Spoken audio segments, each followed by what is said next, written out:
Here we go. Welcome to the January 13th, 2014 Planning Commission meeting for the City of Fayetteville. I'd like to let everyone know that there's a listening device for anybody that has a hearing impairment. Please turn your cell phones to silent or off. And Mr. Garner, would you please call the roll? Bunch. Here. Noble. Here. Autry. Here. Hoskins. Here. Chesser. Pennington. Marshall. Here. Cook. Here. Winston. Here. Okay, there's 3 items on consent tonight. The first is the approval of the minutes for the December 9th, 2013 meeting. Second is vacation 13-4567 for 1851 East Huntsville Road, come and go. And the third is a vacation for 13-4587 for 1285 East Millsap Road, Christian Life Cathedral. Is there any member of the audience that would like either of these items pulled for discussion? Seeing none, I'll bring it back to the Commission. Mr. Chair. Commissioner Cook. Make a motion to approve the consent agenda. Second. Okay, have a motion from Commissioner Cook and a second. Sorry. Yeah, is it too late? She had a question on the come and go. Well, that's one thing I failed to mention. The come and go that's on consent, that's for the Huntsville Road. It's not for Mount Comfort. And it's just that they. Okay, that's fine. If you'd like that pulled for discussion, we can certainly do that. All I wanted to do was know where the property line is.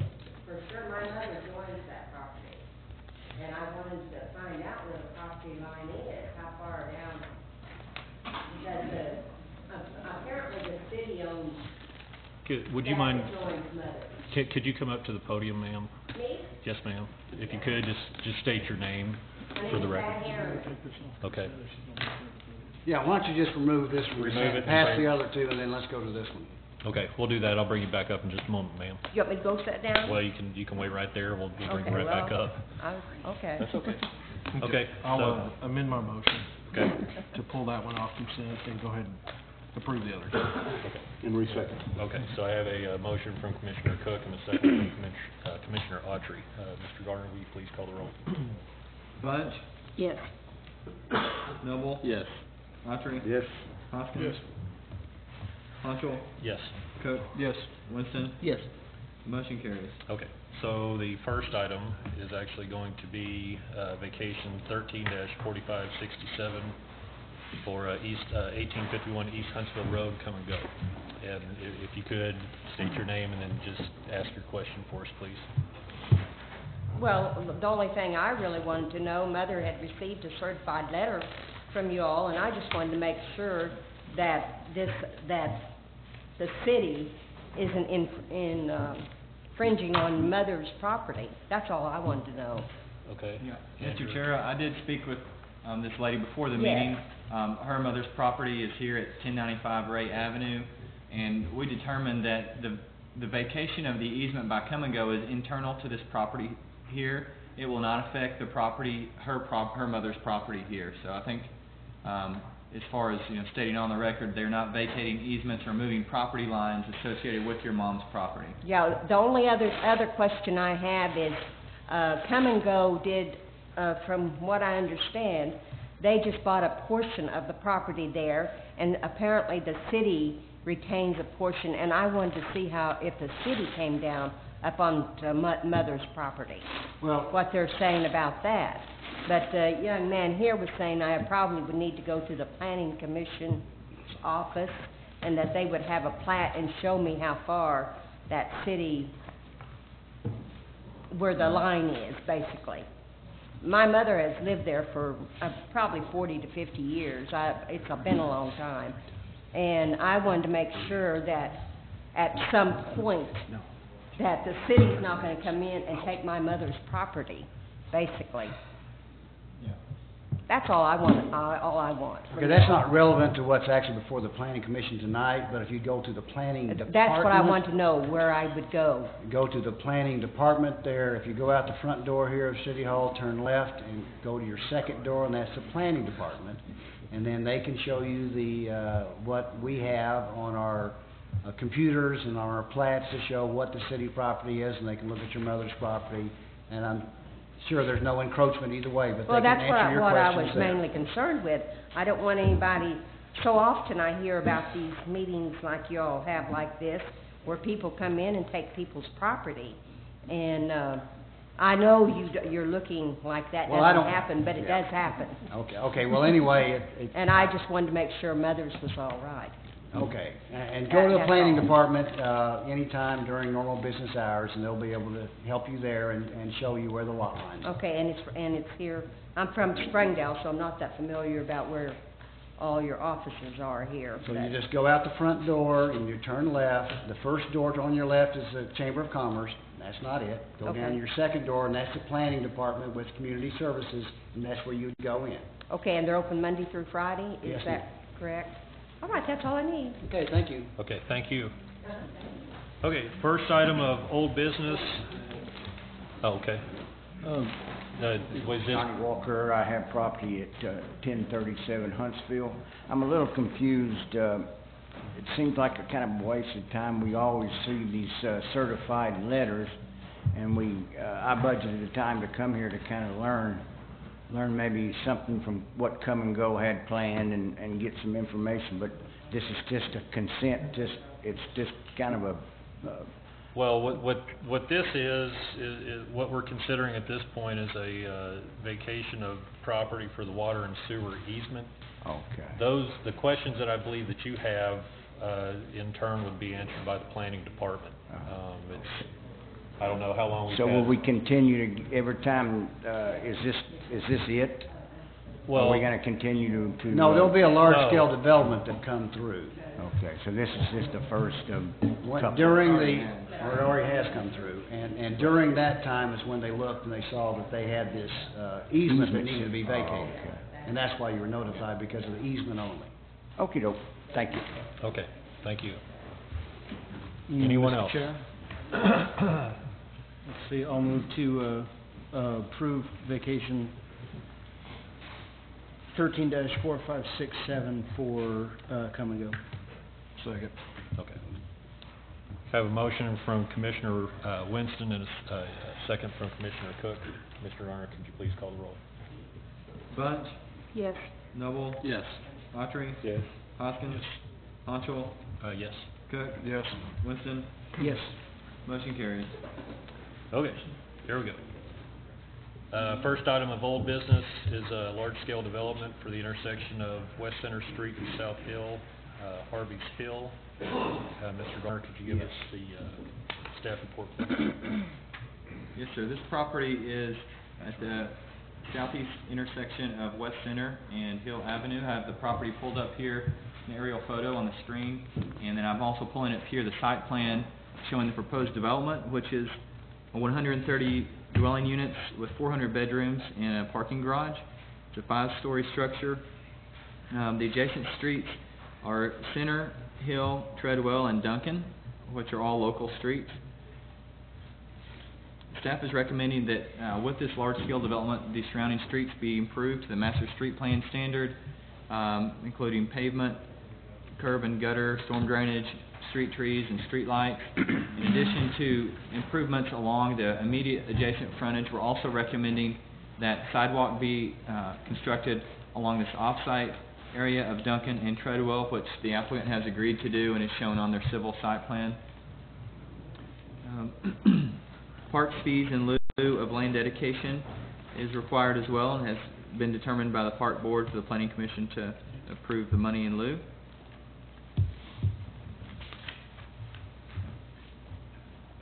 This project it has been under the review of the new building height code that was recently approved by City Council, and so this project went through the subdivision committee and was revised to meet the building height requirement.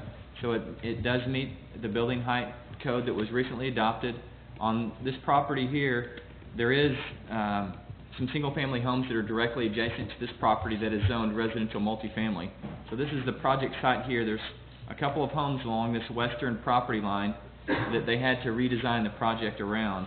And so you can see here, in their site plan here, this property is owned by the University of Arkansas. It's a single-family, it appears like it's a single-family dwelling, but it's not being used as one, so that was not subject to the ordinance. These two homes immediately south of there are single-family residences being used as residences. So you can see here in the design of the project, this is where they've notched out and had to reduce the building height of this section of the building, shown here on this diagram. You can kind of see the little hand marker. So this is where the two homes are directly adjacent to it. The project meets all of the code requirements. So you'll see we're recommending this be approved with conditions of approval, including all the street improvements as listed in your staff report. There is one variance request that we found out with this most recent submittal, and it's the width of the curb cut here along Treadwell. And we discussed at the subdivision committee how they would be pulling their trash out or disposing of their trash. And in order to accommodate that with this design into the parking garage, they'll be storing the trash here inside the parking garage and pulling it out here to this driveway right at this point, this eastern driveway. The overall dimension of the curb cut is wider than what's allowed by code, so it's technically a variance. But on when it's not open, when they're not picking up the trash, this will be blocked off, so it won't be used for regular entrance. So we're not concerned with speed or traffic safety like we normally may be concerned when you have a really wide driveway. And so that's Planning Commission determination number 3. Other than that, I think the conditions of approval are pretty straightforward, and we're recommending it be approved. And please let me know if you have questions. Okay, thank you, Mr. Garner. Is the applicant available?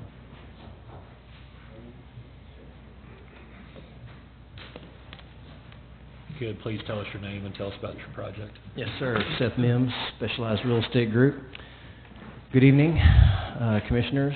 This project was originally submitted September 18th, and so I'd like to give compliments to the staff for being very patient, helping us redesign the project 3 times to meet the old ordinance and the new proposed ordinance, and then the one that ultimately got passed. They've been more than accommodating, and we're very thankful. I believe the proposal is pretty straightforward, and I don't want to take up too much of your time. Our civil engineer is here. If you have any questions, I'll be sitting just next to the podium. Okay, thank you. Is there any member of the audience here to speak to this item? Okay, seeing none, I'll bring it back to the commissioners. Mr. Chair, considering we've looked at this quite a few times, I feel comfortable with it, and so I'll move to approve large-scale development 13-4524 for Harvey's Hill, finding in favor of Planning Commission determination of street improvements, the urban design, residential design standards, and the determination of the variance from the Unified Development Code regarding the width of the drive aisle, and all other 18 conditions of approval. Okay, I do have one question. Go ahead. Well, that's Mr. Mims. Andrew mentioned the trash barrels are going to be put in the one drive aisle. Then otherwise, it's going to be barricaded or shut off to the public, I guess, in the interim. Where is that barrier going to be? Just to prevent people from trying to drive in to that aisle? Is the barrier going to be in front of, or? Andrew? Yes, sir. Do you understand this question? Yes. Well, just the location of you said that there's going to be a barrier that's going to restrict traffic into that drive aisle? Yeah, my understanding from talking to the engineer and the project team was that they'll have some sort of barrier across this driveway so the public won't be able to drive across it. Well, the only concern that I would have is that people may pull in so far before they actually see the barrier, then try backing out into traffic if it's not prevalent, to the street. It looks like our engineer has a comment. Okay. There'll be removable bollards at the end of that curb island there. So there really won't be an opportunity for anyone to pull in Okay, and so out. it'll be visible from the They'll be street. very visible Okay. and only be removed during service time. Okay, that's all I needed to know. That was the only question I had. I believe that's it. So we have Commissioner Cook. I apologize. I think I commented similarly to the project up the road, that, and I've made this comment about density before. We all just define density different. You've heard me say that before, and we all want density in downtown because there's a lot of good things that go with that, but we also view it differently. And to me, I want to bring that density to downtown and university area because it's growing also. But I'm concerned of the concentration of it, and such, especially in that one area. And I think I mentioned the project next door, that I was concerned about putting that many units right there on top of the crest of that hill where Harmon is, and how the traffic is on the Duncan intersection, and now we're looking at throwing another unit basically in that same vicinity. And I'm concerned about how that affects the pedestrian and vehicle congestion there, especially during class changes and stuff like that. So to me, I've seen other parts around the university where that were zoned RMF 40, that we've allowed multi-family to explode there, if you will, and some of it's been good and some of it hasn't been so good. And concentrating all that in one area, I'm not a big fan of that. I wanted to also make comment on that project also. We had a condition in that talked about some of the construction activities and how that affected streets. I know that project up the street has gnarled traffic through there for quite some time, both pedestrian and vehicular. Moving materials around, just construction activities, stormwater activities. I don't know I can't remember what the language was on that one condition we put in there, but I was wondering if we could add that language to this one also, because those are the exact same concerns I have on this project also. Yeah, I think we could add that condition. I can't remember the exact language either. It was, basically that all construction traffic has to be monitored closely, and, giving city staff ability to, halt the project or stop if there's issues. I don't know if any of the other staff members remember that as well. If not, we could probably just, this was a condition of approval, I believe, that was placed on the adjacent project. Correct. So we could probably just copy that same language, if you want to refer to it. And my concern, like I said, is not just vehicular, but it's also pedestrian, because a lot of students walk down Duncan Street, and right now Duncan is halfway blocked off, and I've seen them walk basically down the street, and and I've seen people come to that intersection going south, and they're confused by that, and not to mention what's going on Center Street. So I want to make sure that we cover ourselves with this next go-around, if it passes, which I assume it will. If possible, Mr. Mims, could you come up here? Do you remember the language and the condition that was placed upon your other project? Yes, sir. I cannot recall the exact language, but it basically gave the city the ability to enforce whatever traffic standards they saw fit to protect the public, and we agreed that we would comply with whatever they came up with. Do you have any problems with having that same condition in this project? No, sir, not at all. Thank you. Mr. Chair, question for staff. Do I need to modify my motion? Yes, I would And how recommend is it- modifying it just to reflect the comments stated for this project, to also have the condition of approval related to traffic control during construction. So moved. That's okay with the seconder? Yeah. Okay, have a motion from Commissioner Winston and a second from Commissioner Hoskins. Mr. Garner, will you please call the roll? Bunch, Yes. Noble. Yes. Autry. Yes. Hoskins.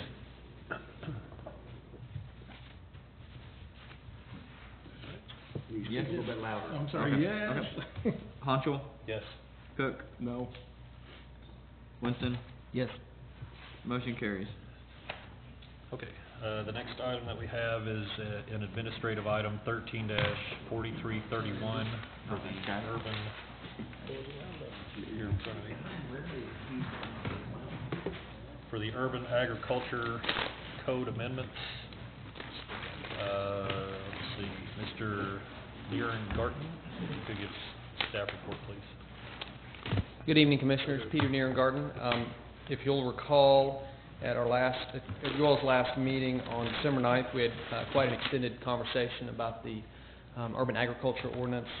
And in conclusion, after a 4-4 vote on the proposed changes, the motion failed, and you all voted to table the proposed changes. Since that time, I've spent some time visiting with many of you all and have brought this back with some changes in it. But before I go through those changes, I'd just like to, for the record, go through briefly what the proposed ordinance has in it, and then I'll talk about what the changes are compared to what you all saw 1 month ago. So the proposed ordinance, or urban agriculture ordinance, as it's commonly referred to, it's actually a series of ordinance changes in several different sections of the Unified Development Code. They were presented to you all in response to a request made by City Council last March. They passed a resolution requesting that staff work with stakeholders to bring a series of proposed changes in support of urban agriculture, and they really requested those changes in response to some issues that were highlighted by a couple of local foods organizations, Feed Fayetteville and the Fayetteville Ford Local Food Group. They highlighted some of the food insecurity issues. 15% of Washington County residents are defined as food insecure, and Washington County has the second highest SNAP or food stamps usage rate in the state of Arkansas. So in response to those statistics, they passed that ordinance that I mentioned. And since that ordinance was passed last March, staff worked with stakeholders consisting of food security professionals, farmers market representatives, agricultural law experts to develop the changes that you see before you. And those changes are broken into two distinct areas. The first area that I'll talk about is related to on-site sales. The stakeholder group really felt strongly that there ought to be some provisions in the code added that would make it easier or enable citizens to grow, produce, sell homegrown products from their homes. And those changes under the on-site sales section are threefold. There's a proposed change to Chapter 164.10, garage sales, that would add agricultural sales to be sold similarly to how garage sales are performed. In Chapter 162.01, there's a proposal change to the use unit definition that would, for home businesses, that would allow home-produced agricultural products to be sold out of your business with a conditional use.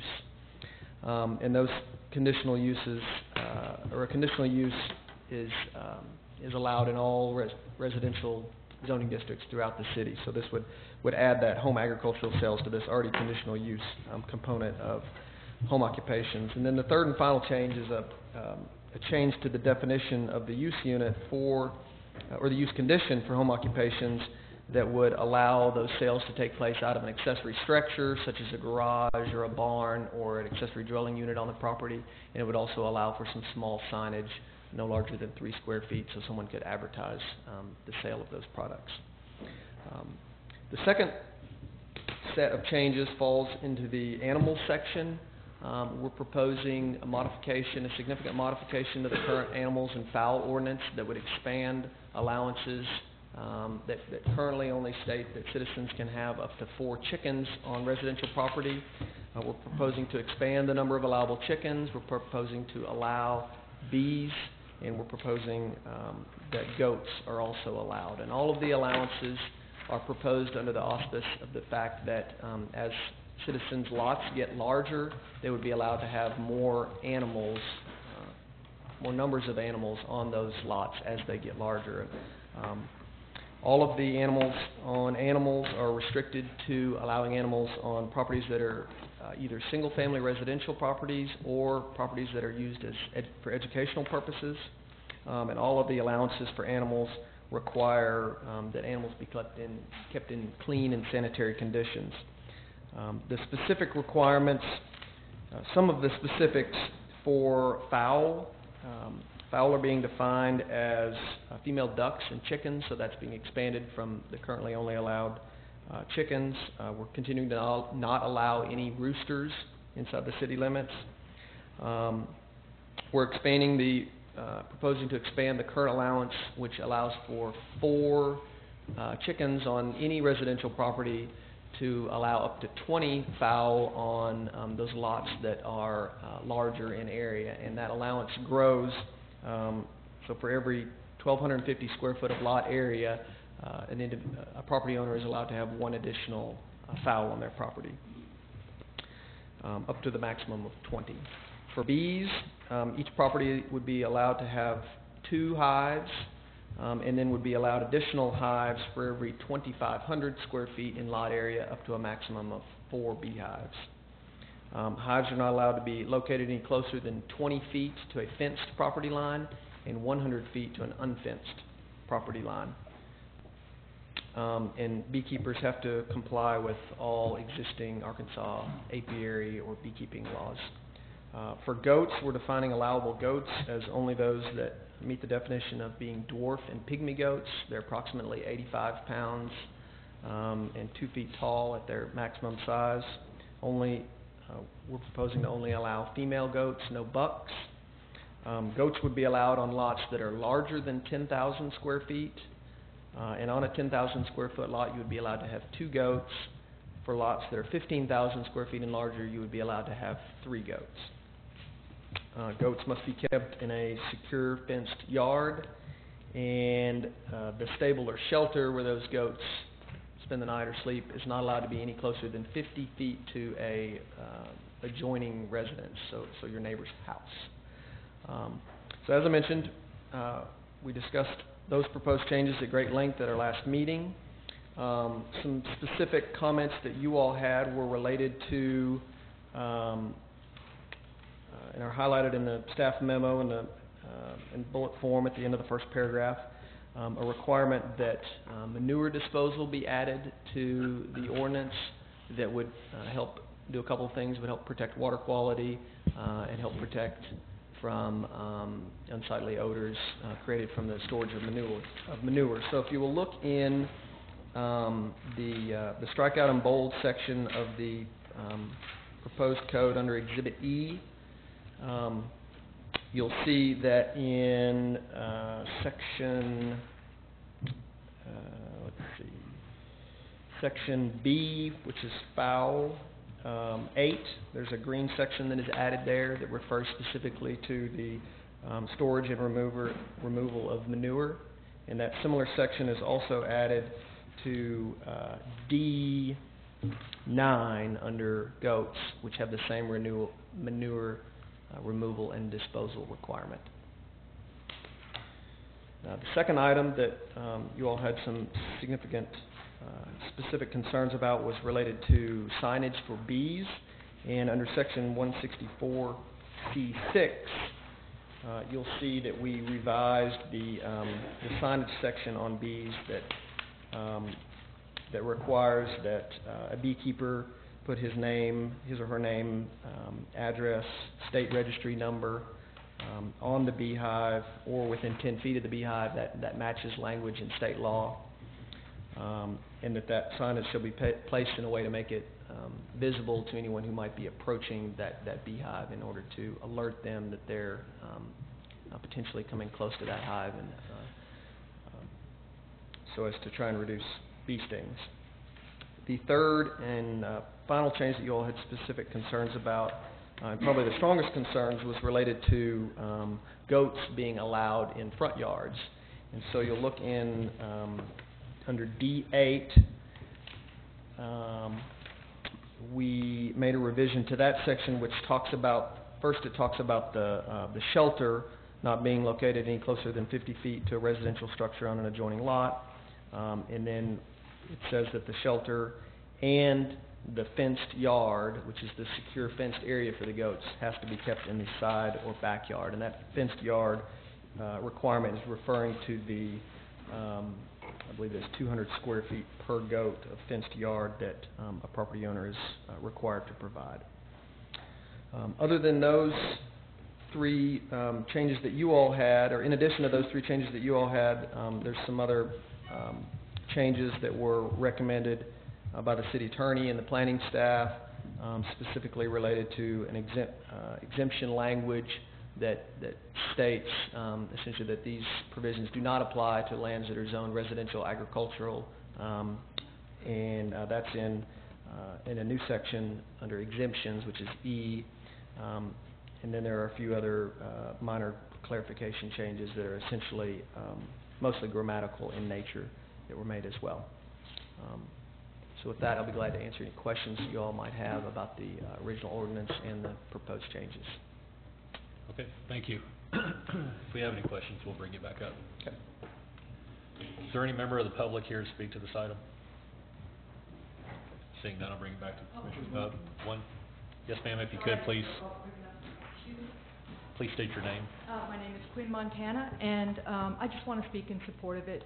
I've been a member of the Fayetteville Forward Green Economy Group, part of the group that put together the food guide that we have here, and a board member of the Slow Food Organization. And this is something that really means a lot to a lot of people. We're trying very hard to get people to understand where their food comes from and how important it is.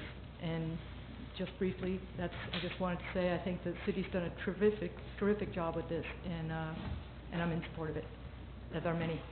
Okay. Thank you. Thank you. Anyone else? Good, please state your name.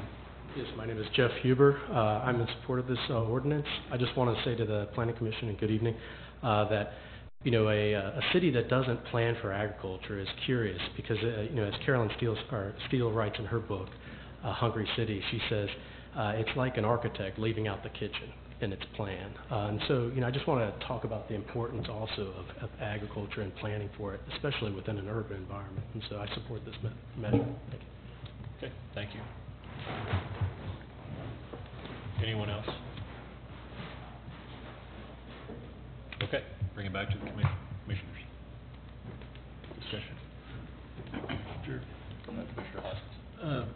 Where's Peter? Oh, there he is. Peter, quick question. On the, so now the goats are limited to the sides and the backyards within a secured fence, correct? Are the fowl limited to the same area? The coop or roost area for the fowl is limited to the same area, but under the way the ordinance reads currently, under the current animals and fowl ordinance and under this proposed revision, if you chose to allow your fowl to roam in your yard, they would technically be allowed to explore that front yard area. So we could potentially have chickens running around the front yard? Yes. And I guess, as you and I have spoken, I guess really the only problem I really have with it is we're limiting the space of where these animals can be, okay, where they can be located, yet we're basing the population of these animals on the overall size of the property. And again, I mean, I'm not saying that I don't support it or what have you. I wish there was some easier way to allow the population based on the containment of the animals as opposed to, some overall, size of yard or whatever. I'm a little bit concerned with overpopulation, but thanks. Anyone else? Mr. Sheriff? Commissioner Winston. I think these kinds of things are difficult to work out in their entirety and present to everybody's satisfaction. So I just wanted to give my kudos to what you guys have done, and I think it's fantastic, and a great starting point. I think we might find that some of these restrictions are not necessary in the future, maybe need others. It's a work in progress, but I think it's a really good starting point here, and I appreciate you taking into account some of the concerns that we've had so far. And so I want to move to approve administrative item 13-4331, urban agriculture code amendments. Second. Okay, and I do have one quick comment myself.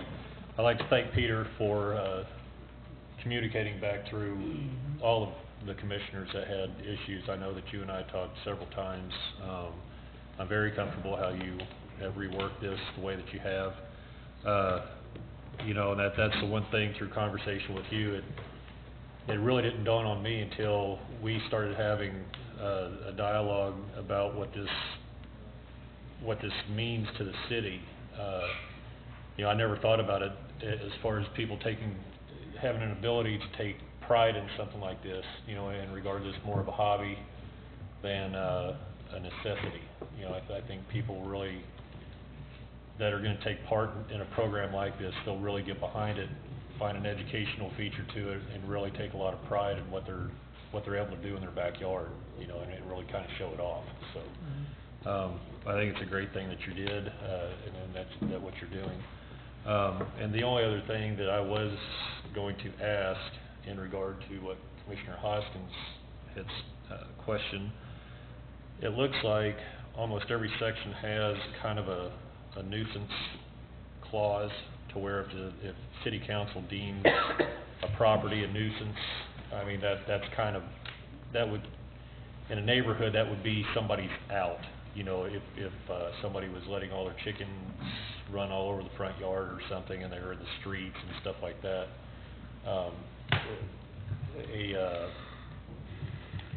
a resident would be able to come back to who would they come back to in a situation? Would they call the police, or would it be code and compliance, something like that? How would they backtrack and try to get kind of a nuisance complaint initiated? I could probably address that. Okay. It kind of depends on the complaint. A lot of those times the complaints would be forwarded to our office, the city planning office, because it's really under our purview, probably this particular section of the code.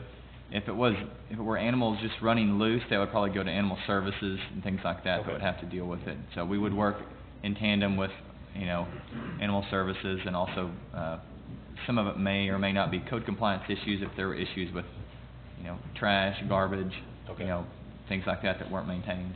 Okay, but it seems as though that there is an avenue that somebody can take to resolve an issue. So, with that being said, I really do appreciate it. I think you did a great job. So, we have a motion from Commissioner Winston and a second From Commissioner Cook. Cook. Oh, Commissioner Cook. I apologize. Okay, Mr. Garner, could you please call the roll? Bunch, Yes.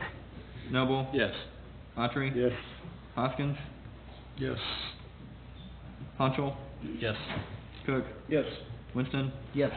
Motion carries.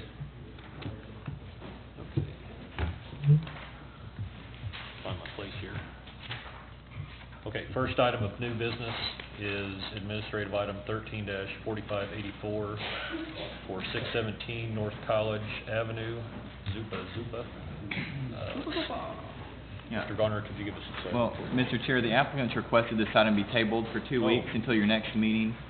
They would like to, I believe they want to discuss some of the things that are in the staff report, some of the improvements that we're recommending. Okay, well, I didn't get that one. Is there any member of the audience here to speak to this item? Okay. Seeing that, we'll go back to the commission. Mr. Chair, Commissioner Winston. I'll move to table administrative item 13-4584 to the next planning commission meeting. Second. Okay, I have a motion from Commissioner Winston and a second from Commissioner Autry. Mr. Garner, will you please call the roll? Bunch, Yes. Noble, Yes. Autry, Yes. Hoskins, Honchel, Yes. Cook, Yes. Winston. Yes. Motion carries. Okay, let's see, the next item up is administrative item 13-4604 for Eco Downtown, large-scale development, extension number 2. Mr. Thompson, could you give us a staff report? Yes, sir. Thank you, Mr. Chair. This property is located at the southwest corner of Lafayette Street and Campbell Avenue. It contains 2.85 acres. It is in the MFC and DG zones both. That should be familiar to you. We've seen it before a couple of times in the past. The project was originally approved January 9, 2012, and then 1 year later, on January 9, 2013, an extension was approved by staff administratively. And again, on June 13th, 2013, this body processed and approved a major modification, well, actually, it's a subdivision committee, certain members of this committee, revising the elevations and adding some square footage to the site. Tonight, there are two requests to consider. First being an extension to the original large-scale development for an additional year, and number two, a major modification to change the elevations again, and a determination that it meets all of the applicable zoning codes and ordinances that have been approved since the last LSD. Second extension of any LSD requires planning commission review and approval, and so they're here tonight to receive that approval, hopefully. The applicant must do three things, meet three requirements. First one is to make a request to extend the project prior to the expiration of the previous approval. That has been done. The applicant has met that requirement. The second is that the applicant must show good cause why the project requires an extension. In this case, they have cited difficult and changing market conditions and cost concerns with the approved project. And number three, project must then comply with development codes, any that have changed or been adapted or adopted since the original project approval. And in this case, the project is subject to the new ordinance for building heights and step backs adjacent to single-family use. So new plans and elevations have been submitted according to staff. We've reviewed this and we feel that it meets all of those requirements. A number of step backs have been made, reducing the overall footprint and significantly lowering heights throughout the project generally. So we're recommending approval of this administrative item 134604, subject to the three conditions. First being that this project would be extended for 1 year, and that year would expire January 9th, 2015. That the Planning Commission makes a determination whether the modified elevations meet the new building height requirements, and to approve the changes in elevation. And number three, that all conditions of the previous approvals, that would be the original LSD 113992 and the extension, or the major modification, those approvals and conditions shall remain in force. So with that, we're recommending approval of this item. Okay, thank you. If you could, please state your name. Yes. Good evening, Commissioners. I'm Jim Smith with the local law firm of Smith Hurst. I serve as local legal counsel to the owners of this project. I have with me tonight Don Brooks and Curtis Burnett from Houston, representing the Dynasty companies who are affiliated owners of the project. We're just here to answer any questions that you may have tonight with respect to this request. Okay, if we have any questions, we'll bring you back up. Thank you. Is there any member of the audience here to speak to this item? Okay, seeing none, bring it back to the commission. Commissioners.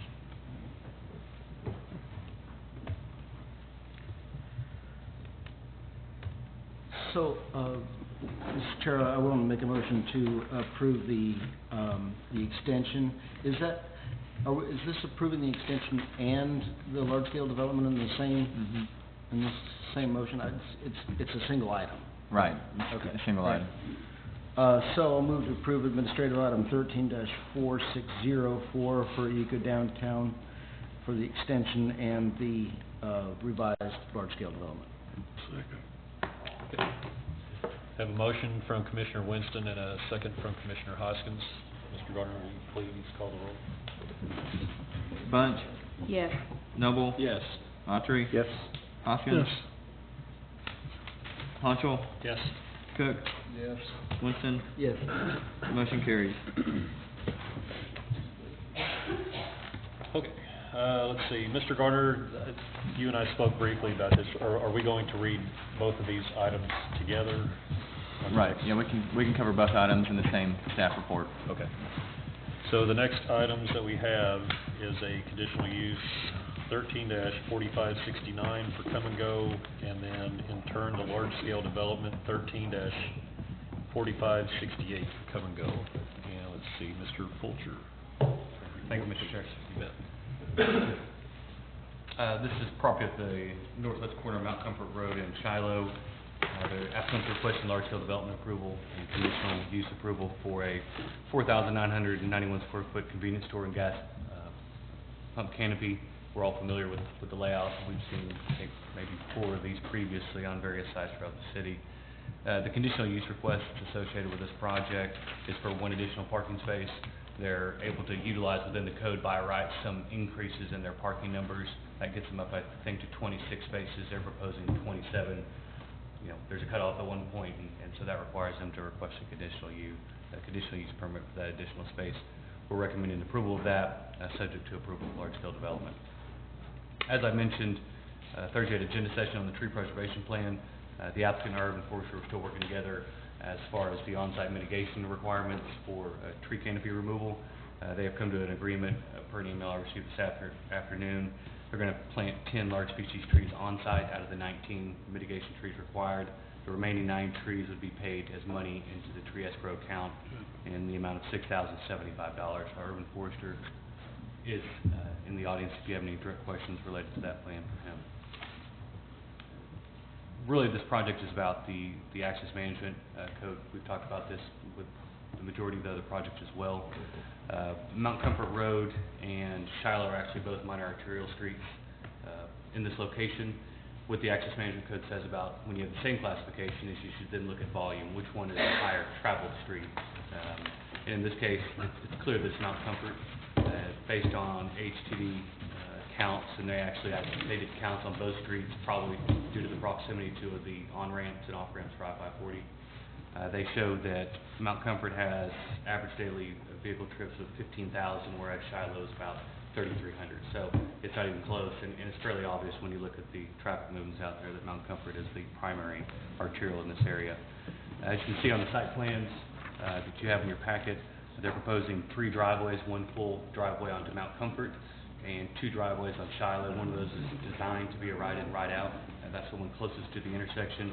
And then on the north end of the side is a full 3-lane driveway on Shiloh as well. None of these 3 driveways meet the access management code, either because of the separation requirements or because of the requirements of which street you're supposed to access. The one on Mount Comfort shouldn't be there because that's a higher traveled road. You do not want to create those turning movements on there for purposes of safety and efficiency and on that roadway, so you want to have those turn movements come off of the signalized intersection onto the lower traveled road and have all those turning movements occur there. The 2 driveways on Shiloh are simply too close to the intersection to each other and to the intersection with Dean Solomon Road. Our biggest concern is Mount Comfort Road. The driveway where they proposed it is just short of a dedicated left turn lane on Mount Comfort Road. So rather than directing those vehicles that are eastbound, especially in the AM peak morning traffic periods, rather than directing them into that turn lane where they can turn onto Shiloh and then into the site, they're actually going to stop just short of that turn lane. That creates concerns for us because you're introducing more left turn lanes, which are one of our engineers has included some information in one of his memos.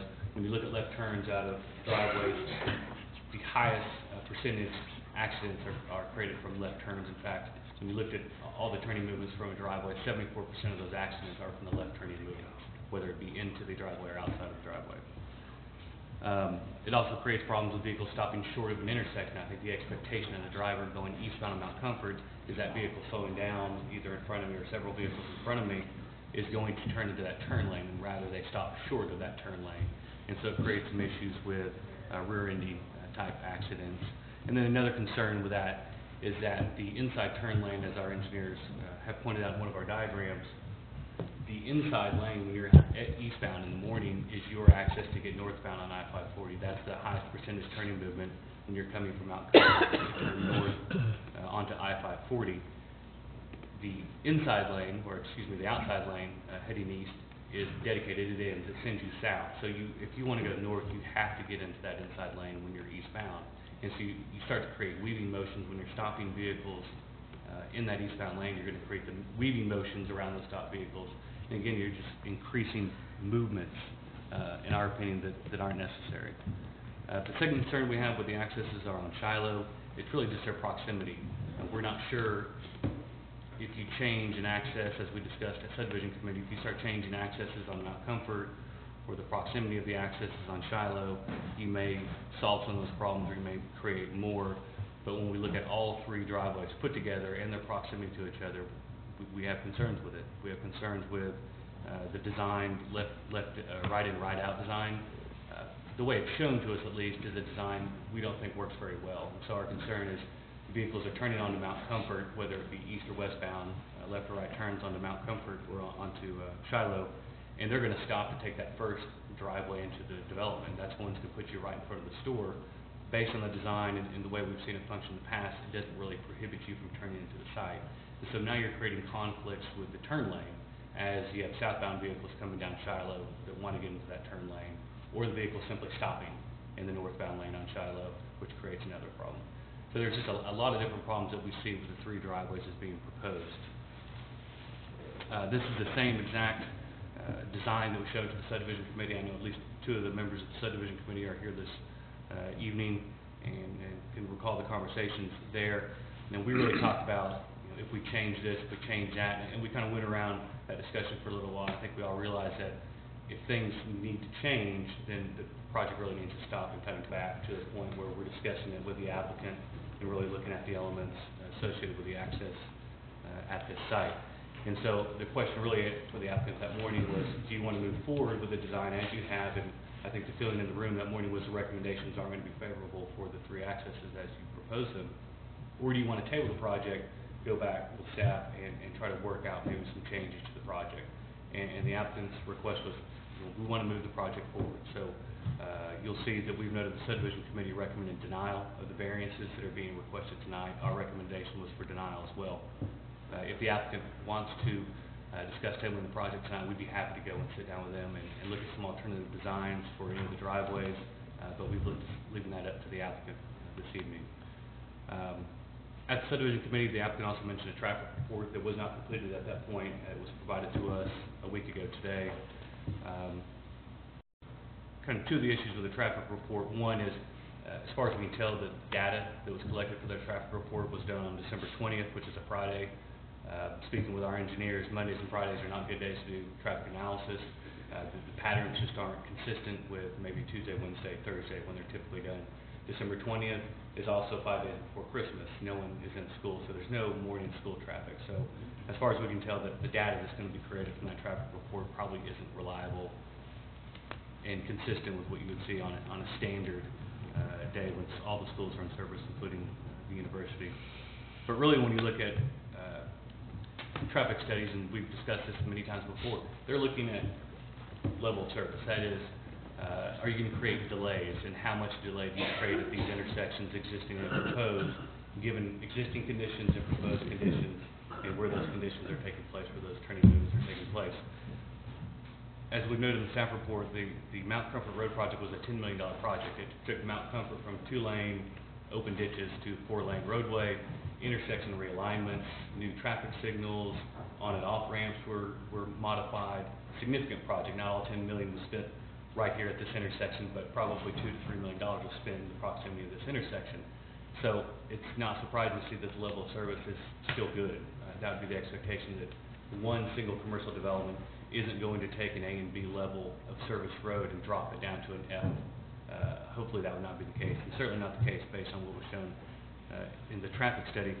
Really, what we look at is the safety factors, and that's what I'm talking about with these left turns. Those are the dangerous traffic turning movements, and those aren't addressed by level of service. That's not what is focusing on.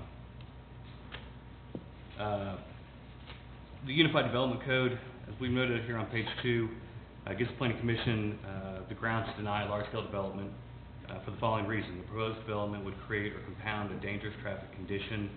A dangerous traffic condition shall be construed to mean a traffic condition in which the risk of accidents involving motor vehicles is significant due to the factors such as, but not limited to, high traffic volume, topography, or the nature of the traffic pattern. I think in this case we have two of those. High traffic volume, if you look at the amount of vehicles, amount of traffic generated by a convenience store is extremely high. It's over 3,000 vehicle trips per day. Now, they don't generate all 3,000 vehicle trips. That's a lot of pass-by. So you're leaving from your house, you're going to work, and you stop by there, you're already on the street. Probably 60% of that is passed by traffic. But just the volume of turning movements into and out of this convenience store, you're looking at 3,300 vehicle trips per day at this intersection. So we see high traffic volume, whether it's passed by or generated from other areas. And the traffic pattern is being created by the design that's been presented to the Planning Commission, which is 3 driveways, one that's going to create traffic problems on Mount Comfort Road, and 2 that in our opinion will create traffic problems on Shiloh Road. So we see this as reasons to deny this project. Again, we'd be happy to go back and look at the design of this project from the access point with the applicant if it's their desire. But based on the message we had at the Division Committee, we're making recommendations on what they propose. And so because of that, we're recommending denial of this project. Should the Planning Commission choose to approve the project, we have the conditions. If we get to that point, I would like to go over a few of those, but at this point, I'll let other staff handle questions. Thank you. Okay, thank you. Is the applicant available? If you could, please state your name. Good evening, I'm Rob Wiley with Come and Go. Apologize I didn't make the subcommittee meeting, but I had Nathan with CEI there, and he listened to the concerns about the traffic and the access, and that's what actually made me think that we need to do a traffic study. And so that's what we've done. We've done a traffic study with Ernie Peters' group out of Little Rock. A couple things, they said that actually Fayetteville Public Schools was in session, but not the University of Arkansas. So there's a little difference there, but I'd like to jump to the summary of the traffic report, and then I wanted to maybe talk through some of our accesses. Just a little bit about the summary. I'm not going to paraphrase, I'm going to read it directly. If the 3 proposed access drives located at the are constructed as proposed, they would allow acceptable traffic operations and provide safety and convenience for vehicles entering and exiting the site, as well as vehicles using the intersection of Mount Comfort and Shiloh Drive. The proposed location and lane geometry is expected to provide good traffic operations, no conflicts with vehicle movement at the intersection of Mount Comfort Road and Shiloh Drive.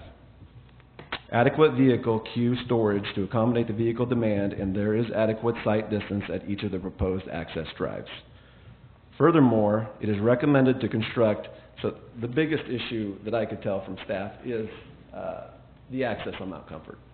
So furthermore, it is recommended to construct Drive A, which is the drive off of Mount Comfort, as a fully directional access drive at Mount Comfort Road to consist of an outbound left turn lane, an outbound right turn lane, and an inbound receiving lane. So that's the summary that we got from Ernie Peters' group, which is a traffic engineer out of Little Rock. So here's a few of my challenges. So the seller actually owns about 20 acres. And by right, I think she has about 900, maybe a little over 900 of frontage on Mount Comfort. So if, let's say that we did build this development, and she still had 600 feet of frontage on Mount Comfort, by right, she'd be able to add one more access on Mount Comfort. So now there would be at least 2, and then if we were allowed an access on Mount Comfort, there'd be 3. So I'm willing to, I don't know if I'm in a position to compromise, but what I would like to see happen is, so when we put this contract together with the seller, she said that I have 20-some acres, and you're going to take 2, so about 18 acres. In the future, I would like to develop. It's agricultural land. And she said, what's very important to me is full access off Mount Comfort. So the agreement I had with her was we have to have full access off of Mount Comfort just so she can have access to the remaining 18 acres that she has. So what I would like to see happen, and I don't know if this is possible or not, is maybe limit her, and she'd be in agreement with it. She's actually under the weather today, so this would have to come back, would have to table this. What I would like to see happen is maybe deed restrict her property to only having 2 frontages on 900 feet of frontage on, or 2 accesses on 900 feet of frontage on Mount Comfort.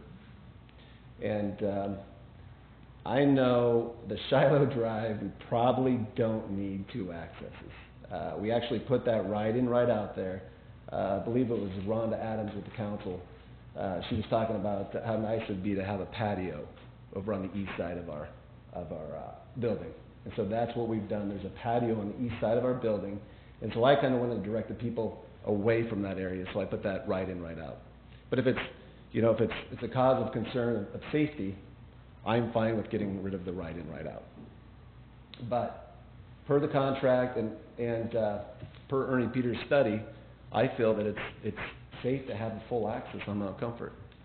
We've talked about before how there's three pillars that I've got to have a successful convenience store. It's traffic, visibility, and access. Traffic, it's very necessary. And those other two come in close second, third. So, what else do I got? That's about it. I'm here for comments, questions, and everything else. Thank you for your time. Okay. I'm sure we'll bring you back up. All right, thanks. Okay, thank you. Any member of the audience here to speak to this item? Okay. Seeing none, I'll bring it back to the Commissioner Hoskins. First question is for the city attorney. I hate to see us shoot an entire large-scale development in the foot over just the access or whatever, the access drives or what have you. You know, I think staff's opinion is either table it or turn it down flat until we get more information or revamp or what have you. And I'm not particularly comfortable with that. I think that there is a possibility that this panel could work out what would be acceptable as far as access to this property, because I know that, I mean, we're pretty much required to give access to both roads, you know, but we, of course, have to determine exactly what that access is. So, I mean, can we, as a panel, modify this large-scale development as opposed to just turning it down flat? You could if it's would be acceptable to the applicant, I think. However, I did hear something from the applicant that I think might warrant tabling it. A couple things. Number one, we are concerned about the other land that's not being developed right now and its entrance onto Mount Comfort. So if they can obtain a deed restriction from that owner and a shared agreement to use this entrance, both for come and go and for the other property there, that would be beneficial in the long run to make sure Mount Comfort stays with as few driveways as needed onto it. And right now we don't have that in hand. And we also heard from the applicant that maybe they could do something on Shiloh so there'd be only a single access there rather than a double access. We don't have that in front of us. And so I think that those two items would make this, I think, much more compliant with our access management standards than it is as we look at it right now, and would give us some confidence in the future as that other 20 acres gets developed, that there's not going to be a request for additional accesses on to Mount Comfort from that side, more than just the one I think they have now, as well as the new one that Come and Go would be building. So I think that I agree with you. You can certainly try to work out some agreements with the applicant now, but we don't have in front of us a plat that you can really say grace over. You might want to, I think you could certainly do something on the conditional use, which we haven't even discussed. That's your first decision, but I think that at least when it comes to large-scale development, we would like to have some of this in writing. I'd like to see the deed restriction in hand. I'd like to see the plat as it's really going to be finalized and approved in hand from their engineer, so that we really know exactly what they're recommending and what you might approve. It also gives the planning staff a little more chance to look at a revision so that they can give you a recommendation beyond denial. So I think you're right, but I would counsel not to try to rush this through, but to give them an opportunity to get those documents in front of you so we really know what we're going to do. Can you come to the podium, please? Thanks, Kip. Since this was put on our agenda, I've made it a point to go out there 3 or 4 times during different traffic periods, because, I mean, I'm out in that area most every day. You want to live out there, right? Huh? You're going to live out there, correct? Yes, I am moving right out beyond this, or what have you. And I do share staff's concern, okay? And, but let me kind of tell you what I found and what I believe about what staff has said and what the city attorney just said. While I appreciate what the city attorney just said about deed restriction on the next property and limiting the number of curb cuts on Mount Comfort Road, okay, basically what you are asking for, and you know I've supported you all through this thing, okay, and so, but basically what you're asking for is a full access relevant to that deed restriction on the adjacent property. You're asking for a full access. And so limiting the curb cuts down Mount Comfort Road still, I don't think, addresses the problem that staff has, and that is the location of this particular full access. In other words, you can limit the curb cuts all you want to up and down Mount Comfort Road, but this full access curb cut, while it is a access to also serve the future development to the west of you, it's still too close to the stoplight as far as for turning movements, people stopping, people behind them thinking, oh, well, they're slowing down to turn at the stoplight or what have you. Oops, no, they're not. They're slowing down to turn and come and go or what have you. In other words, even limiting the number of curb cuts along Mount Comfort Road still doesn't cure that problem. Okay, another thing that I noticed while I was out there is from the corner of Mount Comfort Road to the corner of Shiloh and Bean Street, that is not near as long a distance as, in real life, that's not near as long a distance as it is being out there. I was actually surprised to see how close those two intersections felt, okay? And so,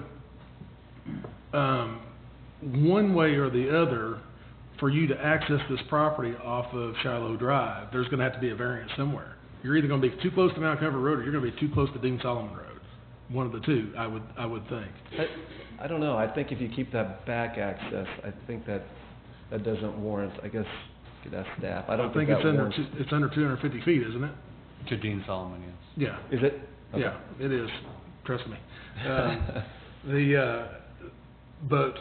But I'm actually okay with the back drive and it being full access because you are installing that drive to also serve future development to your north, aren't you? Absolutely. Okay, so I think that's actually a good plan, and in my opinion, you deserve full access somewhere.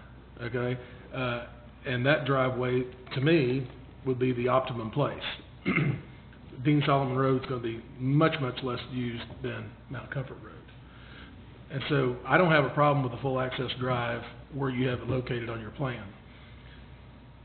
The other drive of between Dean Solomon Road, or the back of your property, and Mount Comfort Road, I was really glad to hear that you were okay with closing that. Okay? Really glad to hear that. So I don't really feel like that's going to be an issue at this point. Okay. So that puts us back up to Mount Comfort Road. The big one. The big one.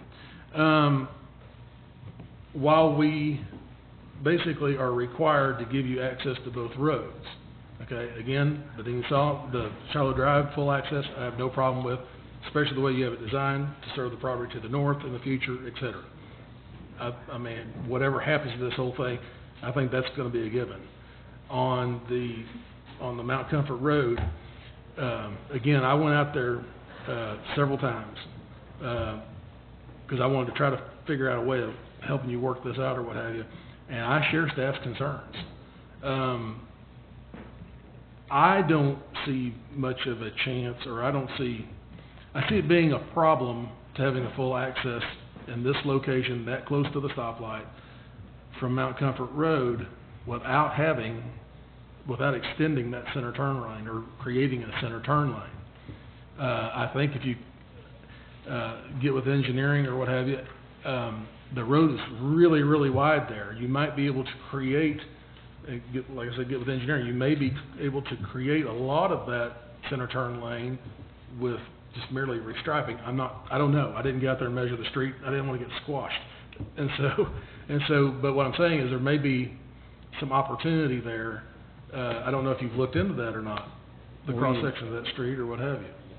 We have talked about it. We would be striping, I guess, some of Shiloh, but I believe there would have to be some right-of-way granted for that to happen, because we kind of looked into that. Am I correct? Okay. Your engineer's welcome to come up here. Yes, He's he is nodding. welcome to. Okay. This is Nathan with the, explain that. I don't know. Mr. Hoskins, we did not look at the current lane widths to determine if we could indeed restripe that and get the full left turn lane that far back away from the signal. Mm-hmm. We have discussed the possibility or more than likely it would require right-of-way dedication on the north side of Mount Comfort to create that left turn lane. But don't you control that right-of-way on the north side of Mount Comfort Drive and the lady that you're buying the property from? Yeah, I mean, we don't control it, but yes, Ms. Hayes does control that. Mhm. That's part of the 20 acres, like 900 square feet of frontage on Mount Comfort. Say square feet, linear feet. You know, it seems to me like Ms. Hayes may also be better served as opposed to trying to, and I'll just spit this out. I know if I owned that property, I would have a problem with a deed restriction, not knowing how that property is going to develop out in the future. I mean, it could cause a person some real problem deed restricting a property, you know, this early on or what have you, not knowing what's going to happen to it. I guess, I don't know, my opinion is you know, I think it's actually a pretty rectifiable problem, pretty easily cured actually. But anyway, but as it stands right now, my 2 cents is that I have no problem with the access, full access on the north side of the property, northeast corner of the property. I think it's a great idea because it'll serve the property later. I'm glad to hear you're closing you're willing to close the other access, because I think it would be dangerous.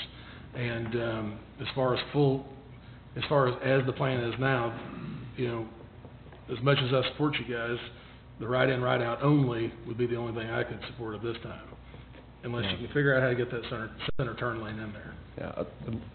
So a little bit about the study. So our access on Mount Comfort's about 270 feet away. And the study that he has here shows that the peak hours, so it's AM going eastbound, stacks at about 130. So that's why he's saying it's an acceptable full access, because people will be able to turn left in and people will be able to turn left out. I know you have some developmental experience. Oh, yeah. So 20 acres, if you were Ms. Hayes and would you argue the right in, right out for the additional 18 acres that she has? Depends on the proximity of that right in, right out to that stoplight up there. Again, the problem is, to me, is not the volume or the turning. The problem is the proximity. Right. As a matter of fact, you know, if you can go travel down Weddington Drive sometime and look at all that. Yeah. Weddington Drive's why you're going to be successful. So you don't want us doing that again on Mount Comfort. Yeah, I mean, we tried to, actually, we did a traffic report on that Weddington site, and I believe one of our competitors is going to build there now, but it was unsafe, and that's why we left that site. Right. And you know, there was questions on if this was unsafe, and so that's why we did the traffic study. Well, I know Ernie. Ernie's done work for me, as a matter of fact. Great, yeah. He's a good guy, and he's very, very good at what he does. Yep. Again, you remember early on when I said I'd gone out there several times or whatever, and I'm out there every single day? Yeah. Unfortunately, on this one, staff's probably correct about their assumption of Ernie and his traffic count and when he took those traffic counts. I can't remember what the weather was at the time as far as the schools being in session. I don't even remember. I think it was okay or what have you. But I don't know where he got his counts, and I didn't sit out there and you know, and count cars or what have you, but, there's a lot of traffic out there, which So- you know that, that's why you Yep. picked the site. Love the site. Yeah. So, a little bit about the peak traffic. So and this is basically off Ernie Peters' study. So it seems like your concern is if you want to take a left during the AM peak hours into our site. Mm-hmm. And I mean, what's the major concern when you take a left? Is oncoming traffic? Taking a left out of the site? No, I'm taking a left into the site. In the morning hours? Yep. I'm more concerned about the left end of the The left site out. in the evening hours, Okay. whenever everybody's trying to go home or what have you. Yep. If you're eastbound, taking a left in the site during evening hours, everybody's trying to get home. Yep. Because if you look at this, it's clear that, you know, this is a eastbound going to work, westbound going home. Mm-hmm. And if you look at the numbers, I think it's 800 through the intersection in the AM, and that's going eastbound, and the westbound it's 200, a fourth of that. Mm-hmm. So the concern that I don't really have a concern in the AM Mm-hmm. of turning left into the site, just because this was a 2-hour study, so there's a vehicle once every 35 seconds. Yeah. So I don't see how that's a concern going left into the site. But your concern is PM. left out, or I'm sorry. My concern is left out in the Yep. PM hours. Okay, so the PM hours, if you look, there's really not very many people going eastbound. Are you So- familiar with the new Rupel Road deal that's going around the west side of the city? Are you A familiar little with that? bit, yes. Yeah, that's 'Cause I was gonna looking be for opportunities. the west side of the city, that's gonna be Yep. the corridor or what have you. Yep. A lot of people are gonna be getting off of there, and, I mean, you're gonna see your traffic count significantly change, I believe. They're gonna be getting off onto Mount Comfort to get over to Rupel Road. That'll be the most convenient place for them to get off of Mount Comfort, or to get onto Rupel Road would be Mount Comfort Road, to head around to go to Farmington or what have you. Yep. And I think that's pretty soon in the works, isn't it, Andrew? I'm not sure the exact time frame. We'd have to check with Yeah. Center Design. Yeah. Yeah. And so, because getting off at Highway 112 would not be good. Yeah. It wouldn't be convenient at all. And so I think that intersection, not only did you pick a location that's good now, you picked one that's gonna be great in the future. Well, we've been working on this for about, 3 years? 4 years? Oh, no. And we finally got an agreement. But you understand the concerns that the seller has. She's got 20 acres, 2 of it's almost paid for, and then 18 acres where she might not have access off of Mount Comfort, or full access off of Mount Comfort. Mhm. And that really brings down the value of the property. Well, I think it's gonna really depend on the design of what she ultimately puts there and how far that full access is off of off of the intersection. Yeah. Because Again, we're trying to eliminate any more any more access off of Mount Comfort by just, with this deed restriction. Sure. So she would have she has one currently, and then we would share the one that's on this exhibit. Which, yeah, I guess I don't have the same concerns you do. Because there's a lot, so in the PM, like I said, going eastbound, there's not that many people that go eastbound, obviously, compared to westbound. This is the typical going home. You can tell which one's going home and which one's going to work. Okay, I'm gonna jump in Mhm. real quick, and Other people comment. Commissioner Hostin will yield the I'm floor. I'm sure everybody else has some thoughts and ideas that they'd like to get in here, and I would like to hear from Mr. Newman, Mr. Granderson, Mr. Easton's back there, any of staff that had any comments as far as access that might... Sure, Commissioners. One of the main concerns with that eastbound traffic in the morning that was left out of that most recent discussion was the northbound traffic heading for I-540 northbound. That without that additional stacking lane, we've got the only through lane to I-540 north has now been blocked. And so that's one of our main concerns, besides just the safety of that left turn movement in the morning. You've also now caused a situation where you have to change lanes into a lane that's going to die out before the main destination for that AM traffic. Other than that, Jesse did a really great job on all of our other safety concerns. Glenn might have something. The only thing I'd like to add is, Commissioner Hoskins mentioned. I think there's other alternatives. We'd be happy to work with staff looking at limiting the additional width for the roadway widening is potential. I would doubt that we have adequate space without some construction activities there because there are bike lanes there. That way, maybe the reason it appears a little bit wider there, but that was part of the project. So we'd be looking at that item there, and depends on the functionality that we would look at. Depends on the layout. We would have recommendations. Depends on how we would go. But right now, we're in agreement with planning staff that, as proposed, we're definitely not in support of the access as shown. Okay. And I do have some comments. I'll be as brief as possible. Specifically to what the city attorney Kit mentioned on the front end of this thing. This is why in subdivision I was very hopeful that it would be tabled and worked back through planning. I'm very hesitant to look at a project of this size and scope with ifs and maybes and move this and shuttle this over, and because it's not something that's concrete that's in front of me. I'm not a city planner.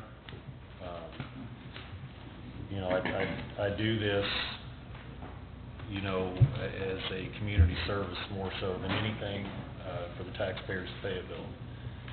I'm not going to sit up here and act like I could look at, you know, civil engineering plans and have it all make sense to me in a 30-minute bubble that we're here or whatever. I like to get information, digest it, ask questions, understand it, and that's where I'm at with the project. I think I even said in subdivision, I feel like we beat you guys up every single time you come up here, and I hate that. I think you guys provide a great service. I think you guys pick the most challenging lots that you can find. The best ones, though.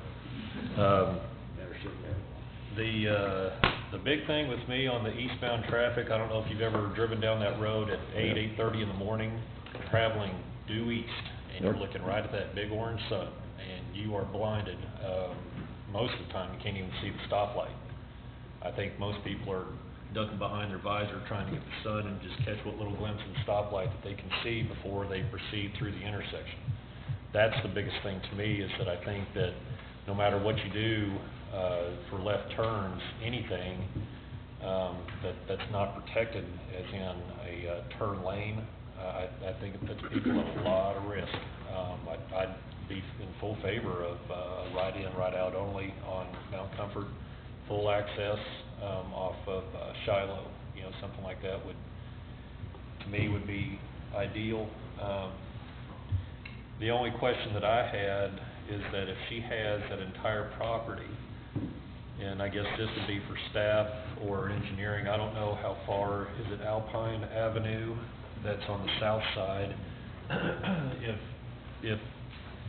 If the property owner would be in agreement to constructing kind of an access road that would basically kind of intersect with Alpine, and then, you know, allow, if we're talking access for the other 18 acres, I think that's an opportunity to build something, I don't want to say creative, maybe innovative. You know, I lived in Texas and there was access roads everywhere. You know, that was a way to really get fast-moving traffic off of the main road and then get it dumped off into smaller. But what my suggestion would be is put some kind of access road that's further down where you could actually get a good left turn in, and then maybe get onto your project down there on the corner. That's, like I said, I'm not an engineer in that respect. That might be pie in the sky. So, but as it sits right now, I wouldn't be supportive of it, and I hate to say that. I think that that area of Fayetteville needs services like this, because right when you get onto Mount Comfort, it is you better have what you need, or you're going to be driving for 30 minutes one way or another. So, but with that being said, I wouldn't be supportive of it. Mr. King. Commissioner Hutchins. A question for Mr. Fulcher, and you'll have to educate me on this, at the intersection there, if they don't do the first turn in, what is the footage to the most northernmost turn in, if you have it? And does that comply with code? It would meet the separation from Mount Comfort, if I remember correctly, and I don't know, Mr. King might remember what And It does meet the 250-foot Okay. separation requirement. And you got 270 going west on Yeah. Mount Comfort. Right. Okay, and there's one other component that Mr. Newman just briefly touched on, since this community is a very strong bike-oriented community, and I'm a biker myself. Andrew, if you could go back to the aerial, please, and zoom into that intersection as close as you can, that we can see it. If you're a biker, and these are great biking lanes out there, because I'm out there quite a bit. They're very well marked, very good biking. Stop right about there. If you're headed back east in the bike lane, which is the far right side there, right in there, all of a sudden, if you stay in that bike lane, you're going to be forced to turn south. No, go back to the west, I'm sorry. You're going to be forced, you immediately have to leave that right there, Simon. You have to leave that bike lane to get into that eastbound full traffic lane. It basically disappears. If you follow it on around, then you're going to head south to get on 540. So not only do you have two traffic lanes headed east, with the northernmost wanting to turn north, that's where they're going to try to get to north, to get to I-540 north. That's the critical situation, but then you're going to have bikers that are all of a sudden, literally, you're thrown into that southernmost eastbound lane. And I've driven, I avoid that completely on weekdays and weeknights or anything like that, but even on Saturdays and Sundays, there's about 3 or 4 churches out west of there, and I guarantee you I'm passed more than 35 seconds by traffic vehicles both ways. And like I said, these are good wide bike lanes, and then the congestion that the store, which I wish we could get it in there some way or another, the station, that's going to be an issue with people trying to get in. Oh, here's my chance to get in, and yes, here comes one of those crazy bikers cutting me off, or something worse. And I think your 3 major areas, your criteria for looking at these developments, I think your very first one was traffic, which is very understandable, but that's your very main component is the one that's almost killing the thing, simply because unless you can develop, or a left turn lane dedicated into that store is created, it's going to be a holy mess. I think you're even going to have a stack up even on Mount Comfort Road at certain times, because these are very popular stations. I've seen the one down on College, the one you've done over on Hill and MLK. I wish this one could be there, but in this format and this way it's designed, it's going to be a tough one unless we can get a left turn lane in. I'm through.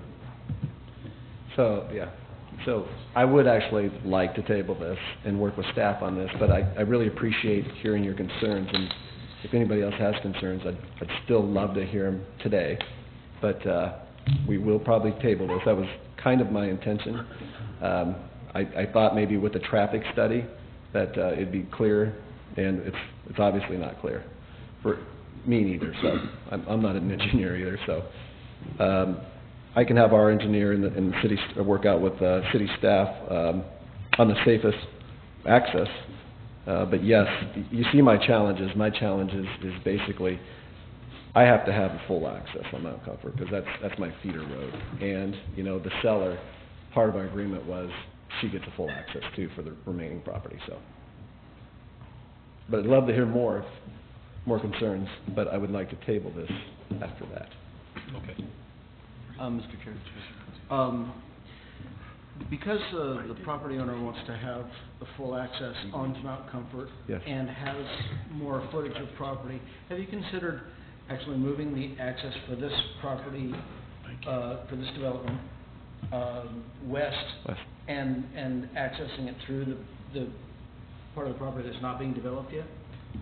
So we've kind of talked about that, and then we've also talked about, maybe a left turn lane into maybe dedicating some right-of-way, so that there's a left turn lane into the property, where right now you see it's basically towards the end, towards the east end of that, the striping marks of that turn lane, I believe is where access is. You look at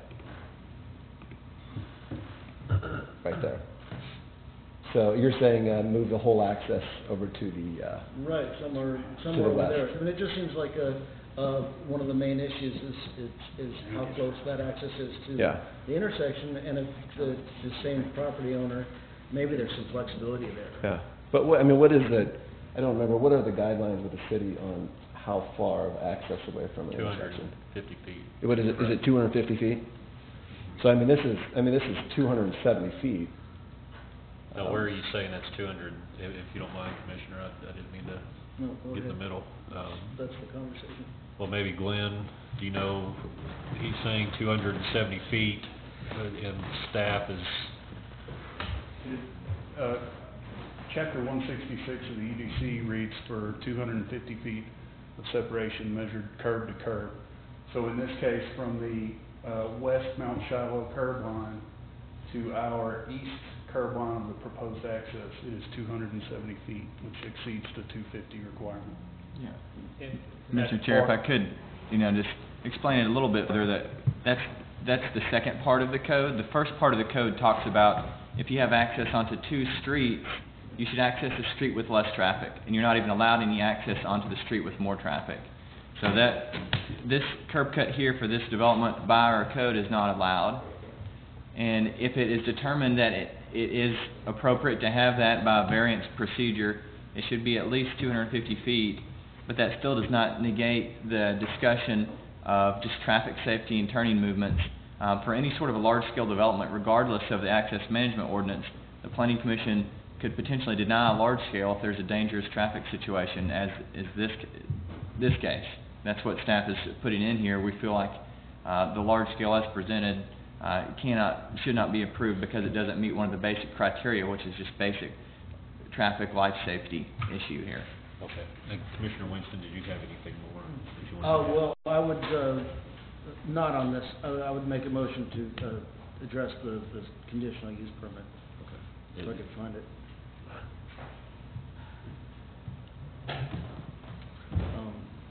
Are you all ready for that? Well, I didn't know, did Commissioner Hoskins? I just got one more brief thing. Okay. Let me clarify something we were talking about earlier. All right. My concern about the left turns out during the evening hours or what have you. I preluded that with the center turn lane or whatever, extending that center turn lane, widen the road is necessary to do that. And a left turn out by extending that center turn lane, that gives them a lane to get into. Right. Okay, so I wanted to kind of clear that up or whatever. So- Extension of the existing center turn lane further west. West? Yeah. Gotcha. Thank you. Sorry. Okay. So, Wait, whoa. Go ahead. I had one thing, I'm sorry, I just wanted to add that, the city had expressed a concern about the traffic study and when it was done. Yep. And I really share that because we have this huge number of college students and a lot of them live in West Fayetteville. And I think that the numbers may be skewed just a little bit because the university was not in session then. And, I really have a concern with that. And I share everyone's concerns about the access on Mount Comfort. So that's all I have to say. So I think what needs to happen is we come up with a design with staff and then probably have another traffic study. I If think that would everybody, be helpful, yeah, more accurate. he's a great traffic engineer. I don't doubt so- his ability. Okay. I question the time of day. Yep. Or the day of the week. I think if we pick the day, Tuesday, Wednesday, Thursday, I think that was suggested through the week. That's what I've been told, yes. Mr. Chair, could I ask a question? Certainly. Just so we don't have these questions, maybe 2 weeks from now, we get some answers tonight. The applicant has mentioned some agreements with this landowner, the seller, and that they have 900 feet of frontage. I would like to understand a little bit more what this agreement is what the expectation is from the seller, and if the 900 feet includes the mobile home park that's already developed,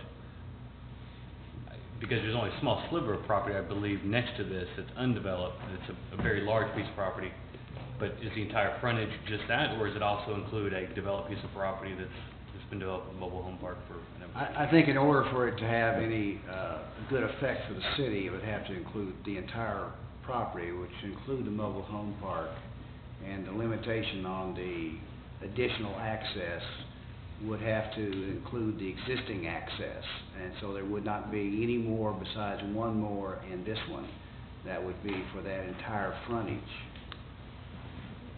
I think that's what, I hope that's what Come and Go is thinking that they would be able to obtain, because I think that's what would be required if we're trying to protect Mount Comfort Road. Commissioner Hoskins. Since we're talking about this, we're still talking about this restricted deed or whatever, so am I to understand that the city finds that attractive as far as restricting the access to Mrs. Hayes' future property? Am I to understand that helps the situation to where this particular curb entrance or whatever could be full access? Are you asking my opinion of that? Yes, I am. I don't know how a future access could alleviate the concerns we brought up with the access being proposed. That was my understanding as well. In other words, I think the potential is, in a larger sense, of 20 acres being developed, overall, it could be better off if we're able to restrict those accesses. But for the purposes of what we're discussing, which is this large scale, this particular access, I don't know how a future access or restriction could help our concerns with this. I think it's a piece of the pie, hopefully that we can get many things resolved for this part of Mount Comfort, this 900 feet along Mount Comfort at the same time. It certainly wouldn't be the only thing, but I think it could prevent major issues and problems in the future if we could get that resolved at this point in time, as well as the other issues that you all talked about with this potential access. Again, long term, you could only have, there'd be only two two access points on 900 linear feet of Mount Comfort.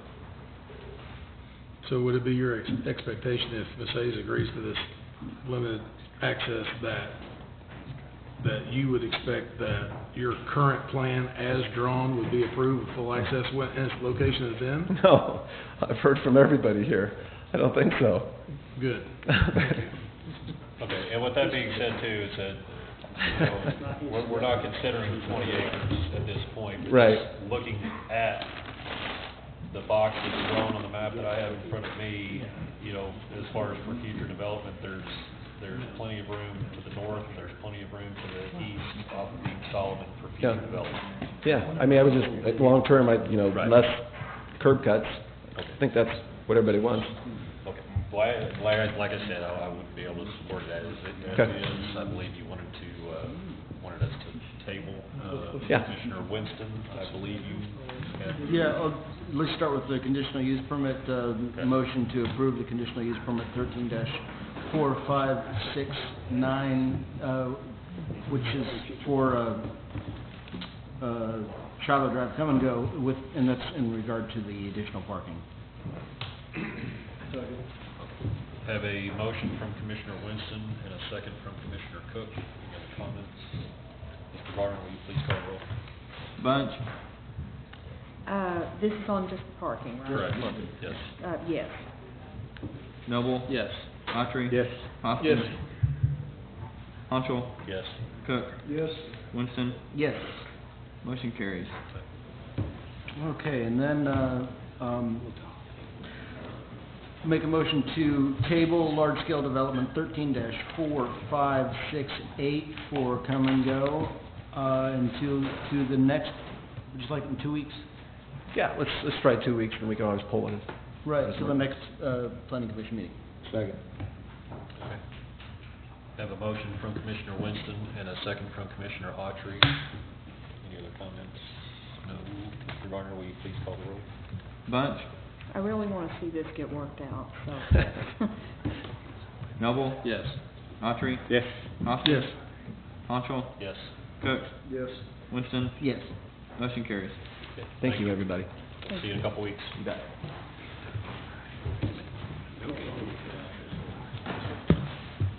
And the next two items, let's see, I'd like to hear these two items together also. The conditional use permit 13-4593 for 495 West Dixon Street, Walton Arts Center, and then large-scale development 13-4583 for 495 West Dixon Street, Walton Arts Center. Mr. Fulcher, could you give the staff report, please? Yes, Mr. Chair. Walton Arts Center, obviously located at Dixon and West. Existing building was completed about 1992, contains about 43,000 square feet. Also has some ancillary structures to the south and east, but we're talking about the primary Walton Arts Center facility. This is a large-scale development based on its expansion size of about 15,500 square feet to the existing building. Primarily, this is on the north and west sides of the building. They're really trying to expand Star Theater. Approximately 100 seats will be added to that. A whole new entrance kind of feature, really bringing the building out to the current sidewalk location. As you are familiar with that, it's kind of the sidewalk and kind of this large plaza area before you actually get into the building, and that building's really going to come all the way out over that existing plaza area, really expand the entrance location, create new entrances, new landscaping features all along the front, as well as those expansions to some of the interior spaces, particularly Star Theater. The conditional use is required because the parking on site is dedicated to the administrative offices, and that's just a small amount of parking for those offices. The primary parking for Walton Arts Center is really off-site. It's really called the Walton Arts Center parking lot directly across the street, even though they don't have exclusive rights to that during programs. But if you've ever been to a show there, that tends to be where you park for any of the other public parking facilities downtown, including on-street parking. I believe there's a total of maybe close to 500 parking spaces very close and adjacent to this building.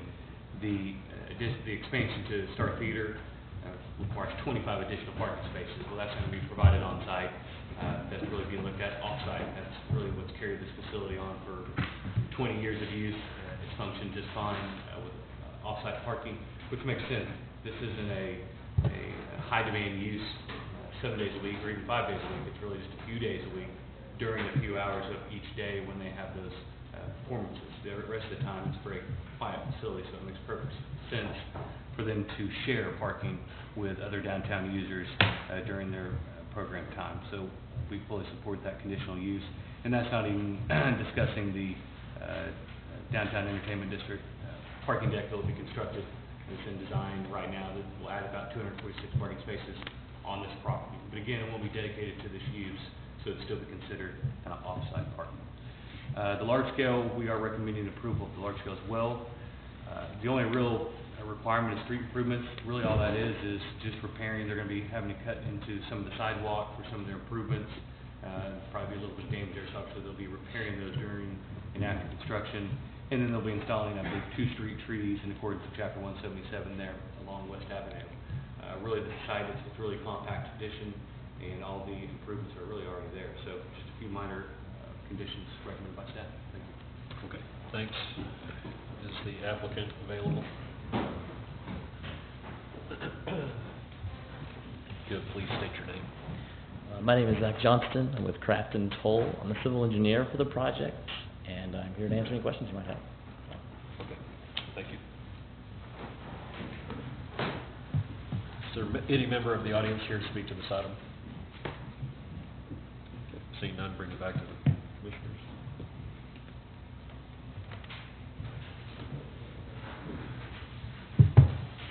Mr. Newman or Mr. Anderson, did you have anything that you wanted to add, or? The project with Walton Arts Centers, they are following our draft portion of the low-impact development portion of our manual for some of their, to offset some of the impervious areas that they're proposing, but other than that, no comments. They fulfilled all their criteria. Okay. Mr. Chair, I want to start off with approval for the conditional use permit 13-4593. Okay. Second? Have a motion from Commissioner Cook and a second from Commissioner Winston. Mr. Garner, will you please call the roll? Bunch, Yes. Noble. Yes. Autry. Yes. Hoskins. Yes. Honchel. Yes. Cook. Yes. Winston. Yes. The motion carries. We'll make a motion to approve large-scale development 13-4583. I think we're looking at not a whole lot of changes to what's existing, just blowing it out a little bit, so move for approval on that. Second. Okay. Did anybody have any comments? Got one. Go ahead. Trivia question to staff. Is this, the expansion of the building towards Dixon and towards West, does that bring the front of the building into the build-to zone? It certainly would bring it into the built-to zone, yes. It does bring it into the build-to zone? Yes. Okay. I'm not sure how far it was out of in those portions, because it, runs at an angle there, but yeah, absolutely be brought up nearly to the right-of-way line. Okay. And I'd just like to say, I think it's a good-looking project. I'm very excited to see this thing get renovated. I think it'll do a lot for the downtown area. I remember when the Walton Arts Center was a hole in the ground. So, I'm very excited for you guys. So, support it. Motion is Commissioner Cook, and a second from Commissioner Autry. Mr. Garner, will you please call the roll? Bunch, Yes. Noble. Yes. Autry. Yes. Hoskins. Yes. Honchel. Yes. Cook. Yes. Winston. Yes. Motion carries. The next items, we'll read these in tandem if we could, please.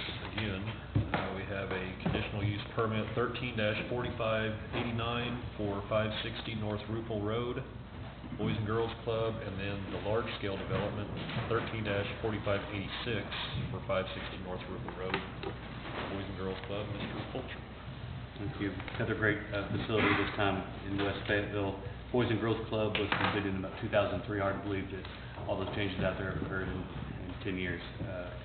The existing facility is about 78,000 square feet. They're adding approximately 18,900 square feet. This is actually on the back of the building, something that most of us probably will never even notice. In fact, about 7,000 square feet of this, the foundation is already there for it. They just never finished the space on top of that. So they're going to complete that and then add a little bit of space adjacent to it, but all of this being on the back of the building. This site was fully improved when it was done. There was some questions at subdivision committee as far as if there was any non-compliant landscaping. Our urban forester went out to the site. We were actually discussing street trees, I believe, at the time. It was determined all the street trees are in place. There's some tree islands that probably where the trees have died over 10 years or been damaged during storms, where they've lost some trees. So based on the expansion and not having some of the landscaping in place, our urban forester ran the calculation based on what our code states. It requires two-inch large species trees to be planted within the tree islands. And I do believe that the applicant is in agreement with that. A tree preservation waiver was approved, so there's no removal or any changes to existing canopy on site. All the infrastructure is already there, so we're recommending approval of the large scales. For the conditional use, it's required because the expansion is on property zone agricultural. The original site was built on agricultural property, and the zoning has never been changed, so that's why it's required to have a conditional use. Obviously, this has been here for 10 years as part of this neighborhood, the community, so we fully support this expansion and recommend approval of the conditional use as well.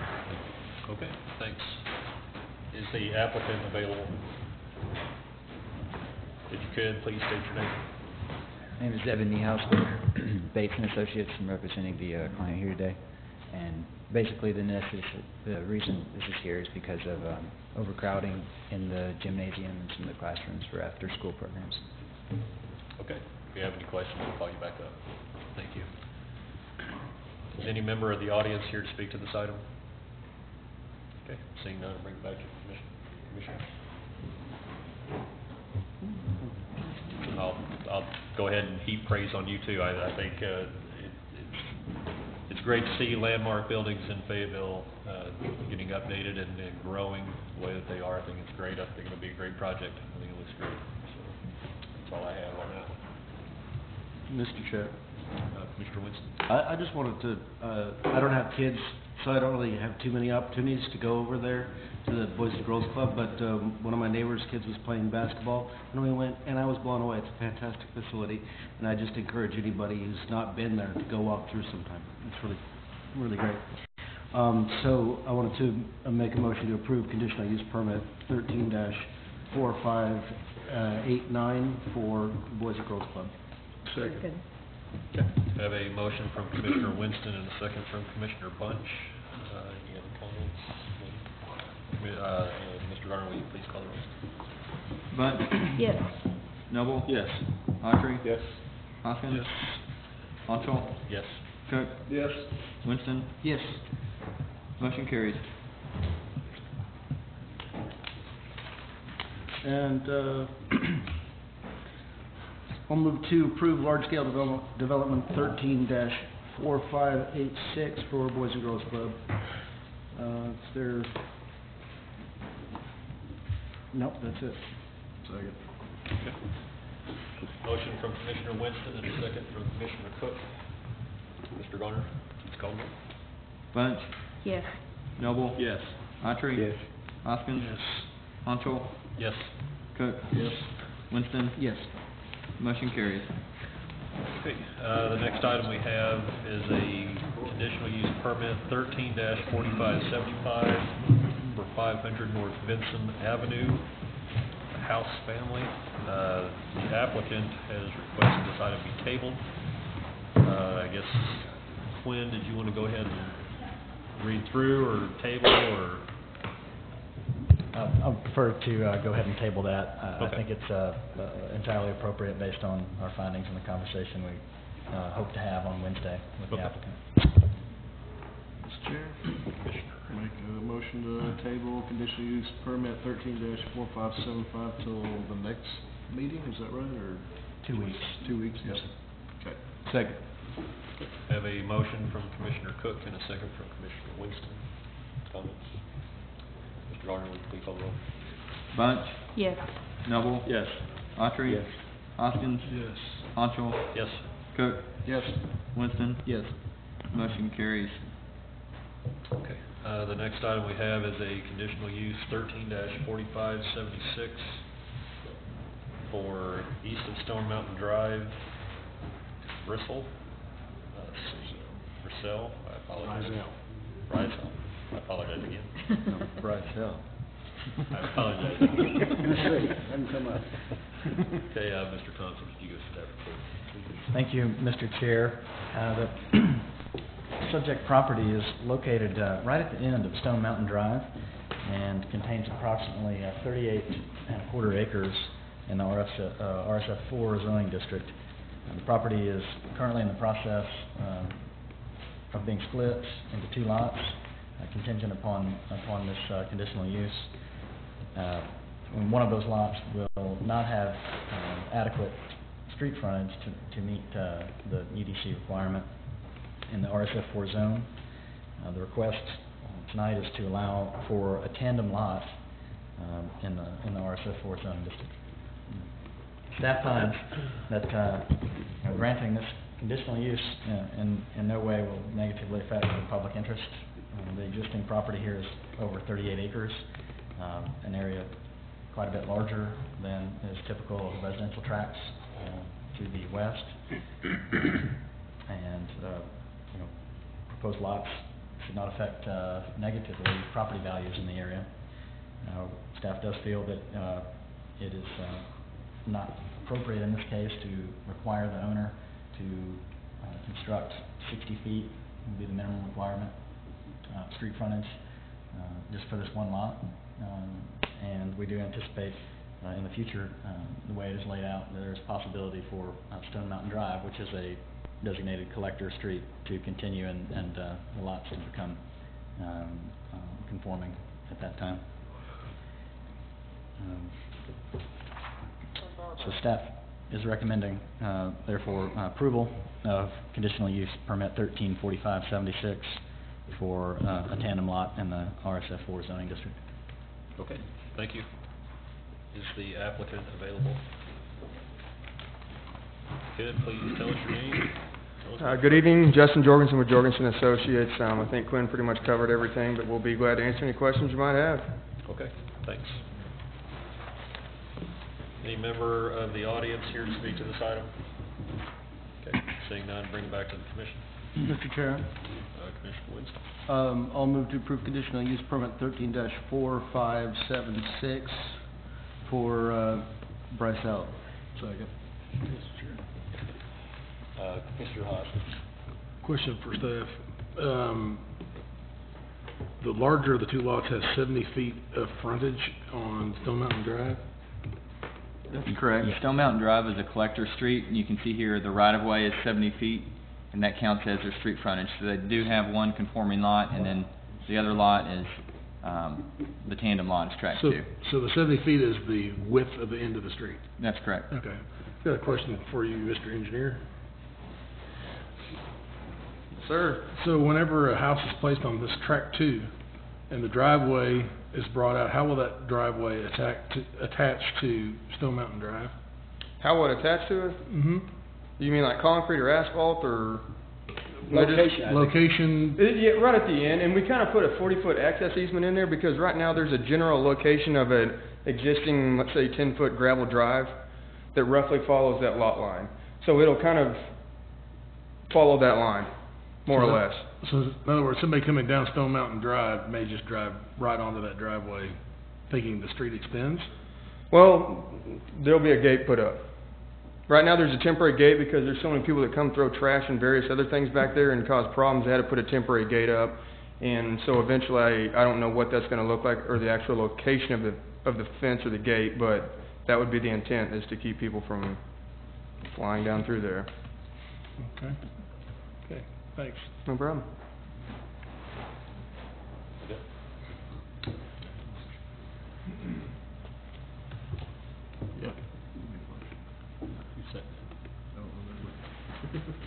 We do have a motion and a second to approve the... We did have? Yes, sir. I remember the motion, but I can't remember the second. Okay, we have a motion from Commissioner Winston, second from Commissioner Cook. Mr. Gardner, please call the roll. Bunch? Yes. Noble? Yes. Autry? Yes. Hoskins? No. Hanschel? Yes. Cook? Yes. Winston? Yes. Motion carries.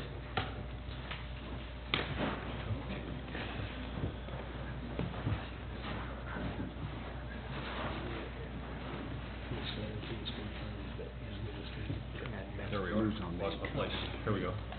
Let's see, conditional use permit 13-4574, let's see, 825 South Stonebridge Mountain,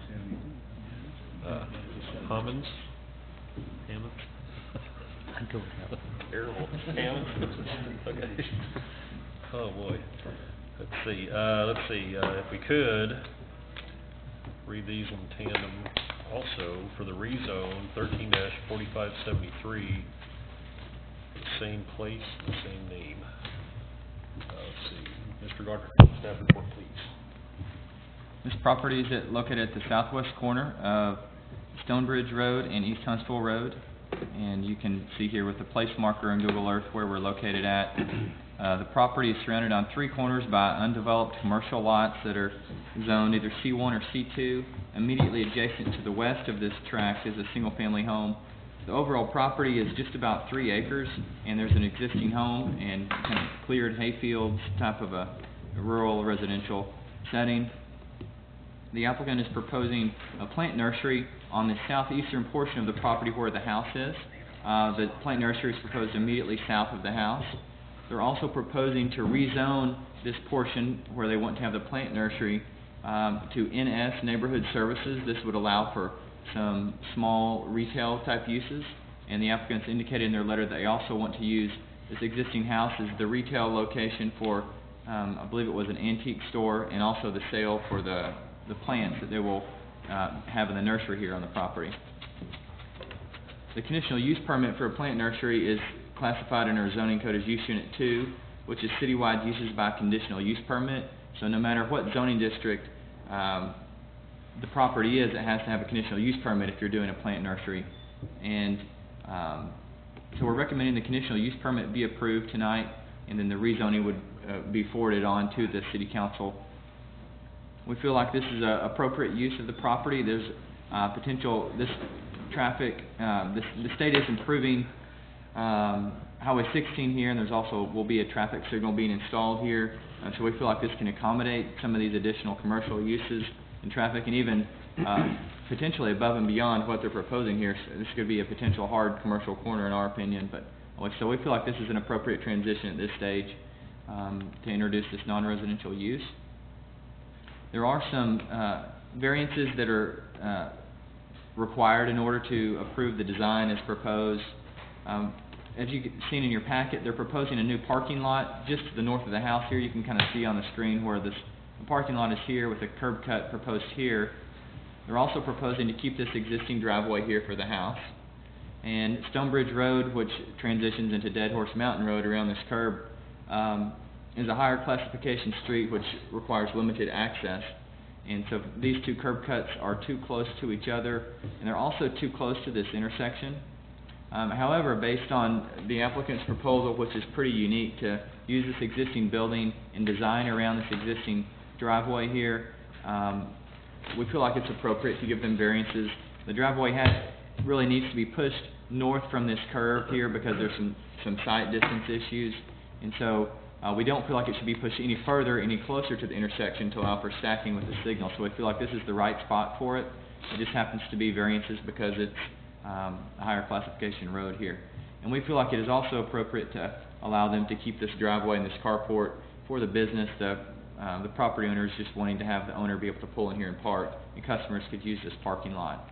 So we did recommend, though, in order to grant this variance, that they would at least have some sort of signage so customers won't be trying to drive into here and backing out, that sort of turning movement. We're also just recommending that they have some turnaround place so the owner can actually back out and enter onto Dead Horse Mountain Road in a forward-facing manner, so that because it is difficult to see around this curve here. So we feel like with those conditions, the variances are appropriate and the conditional use and rezoning should be approved. I did want to note we did receive one email today from the Beaver Water District. They're not opposing the project, but they did just want to voice to the Commission their concerns with potential for erosion and sedimentation from this type of a use. And there's a tributary just south here to the White River, about 412 feet. So they've recommended that the Commission just take extra consideration on their approval of that. And based on some of those comments, I felt like it was appropriate, and I'm going to recommend that the Commission add another condition of approval along those lines. And I'll just read it out to you. This is kind of from their email from the Beaver Water District. Prior to installation of the plant nursery, the applicant shall consult with city engineering staff to ensure that erosion and sedimentation is minimized. And just making sure that where the plant nursery is located, where they have soil stockpiles and things like that, there could be some mitigation measures included to make sure that it's not going to be washing off down into the creek. With that, I'll be happy to answer any questions. Okay, thank you. Is the applicant available? Could please tell us your name and tell us about your project. I'm Howard Hammonds, and basically I'm wanting to do a antique store and a nursery, a specialized nursery on the property. I've owned the property for, I don't know, maybe about 15 years. Lived there, and I'd just like to rezone a portion of it and keep the rest of it as residential, agricultural. I'll answer any questions if you have any. Okay, thank you. Is there any member of the audience here to speak to this item? Okay, seeing none, I'll bring it back to the Commission.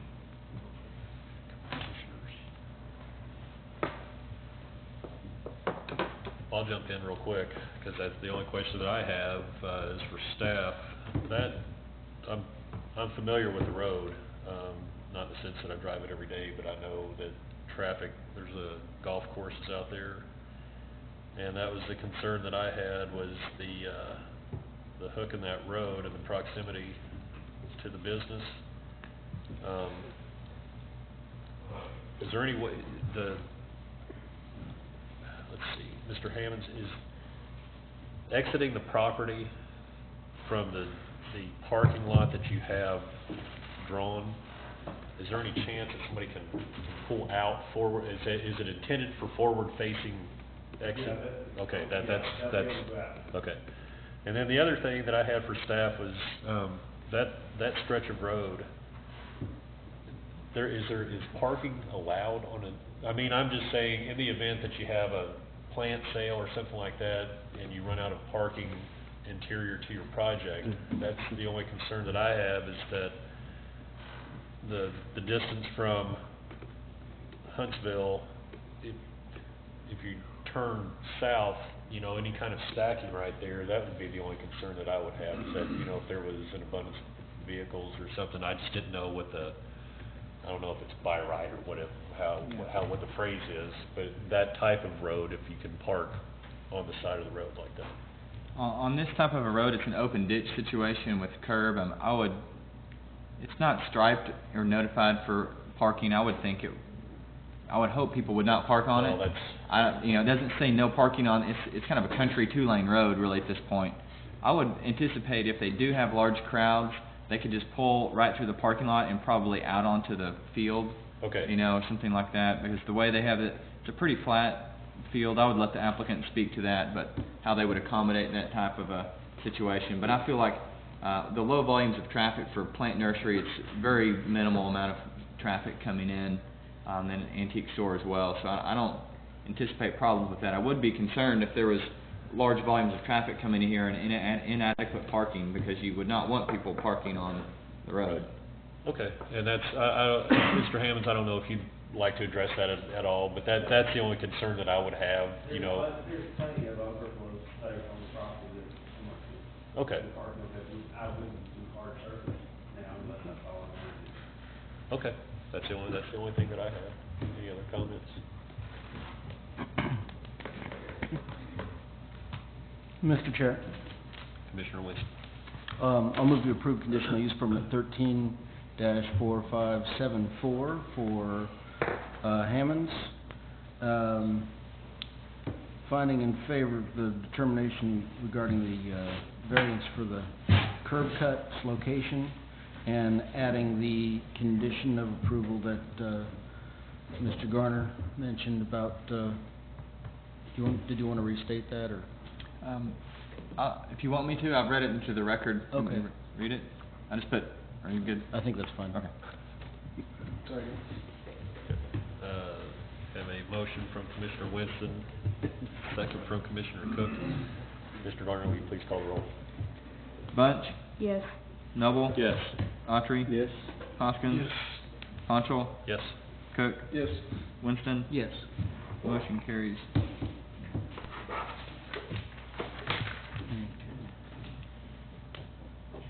Got it, here we go. Move to approve or forward to City Council with a recommendation for approval, rezone 13-4573 for Hammonds. Second. Okay, I have a motion from Commissioner Winston and a second from Commissioner Cook. Mr. Garner, will you please call the roll? Bunch? Yes. Noble? Yes. Autry? Yes. Hoskins? Honchel? Yes. Cook? Yes. Winston? Yes. Motion carries. Okay, thank you. Let's see, the next item up is a rezone 13-4578 for 6316 West Weddington Drive, Moreland. Let's see, Mr. Thompson, could you give us a staff report, please? Thank you, Mr. Chair. The subject property is located on the north side of Weddington Drive and Double Springs Road, near Double Springs Road. The property is currently developed with one single-family home. It's a home built in 1951. It was annexed into the city in 1982. It was annexed as a non-conforming lot. The lot has neither minimum frontage nor the required area to be an RA zoned lot. The owner apparently intends to split the lot if the rezone request is approved. I'd just like to note that. The request is to rezone this property from RA to RSF4. in order to bring the property into conformance with the zoning code. Staff has received no public comment.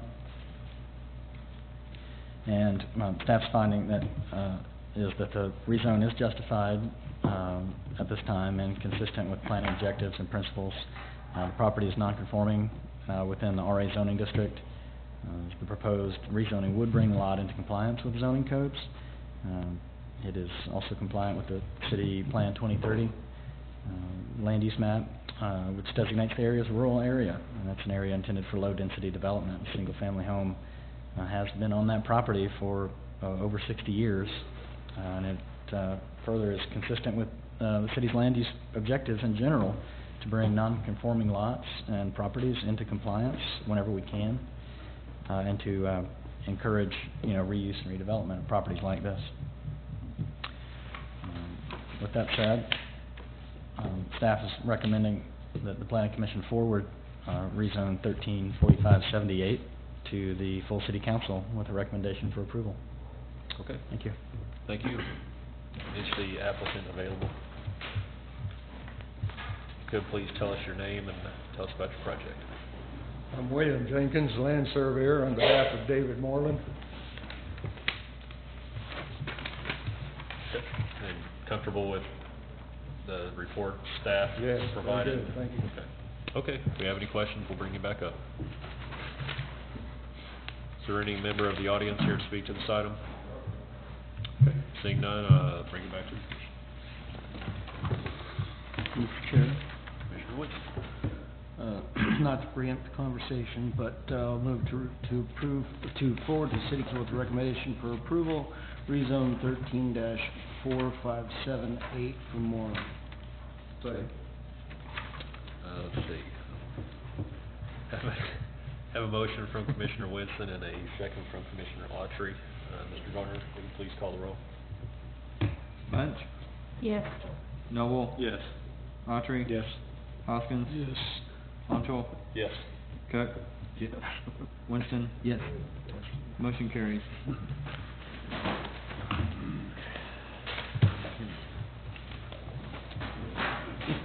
Let's see. The next item we have is a rezone 13-4571 for the northwest corner of West Weddington Drive and North Golf Club Drive, Weddington Neighborhood Plan Zone 1. And Mr. Thompson, could you give a step? Yes, sir, thank you. First of all, this rezone request is going to sound very similar to the one following, just to give you some warning. This subject property is, thank you, Andrew, is located north of Weddington Drive at the intersection of Weddington and Golf Club. The property is currently zoned RA residential agricultural and RSF1, that's residential single family, 1 unit per acre, very low density zones. The property contains over 11 acres undeveloped and forested property. The request is that this property be rezoned to UT, it's urban thoroughfare. As you know, the property contained within this area is in the newly adopted Weddington Corridor Master Plan, and that was created with a large public design charrette process in which more than 100 citizens gave input over a period of several days last year. The City Council approved this plan and identified the area surrounding this intersection just to the west with Rupel Road as a neighborhood center, saying that it should encourage traditional town form, walkable residential and commercial developments that would hope to serve as a heart of this neighborhood, which is lacking at this point. Staff finds that the proposed zoning is compatible and consistent with the goals of the Weddington Corridor Master Plan. The UT zone is designed specifically to provide goods and services to nearby residents, and as a form-based code, it encourages concentrated commercial and mixed-use developments that should enhance the function and appearance of major thoroughfares. That's the goal of this zone.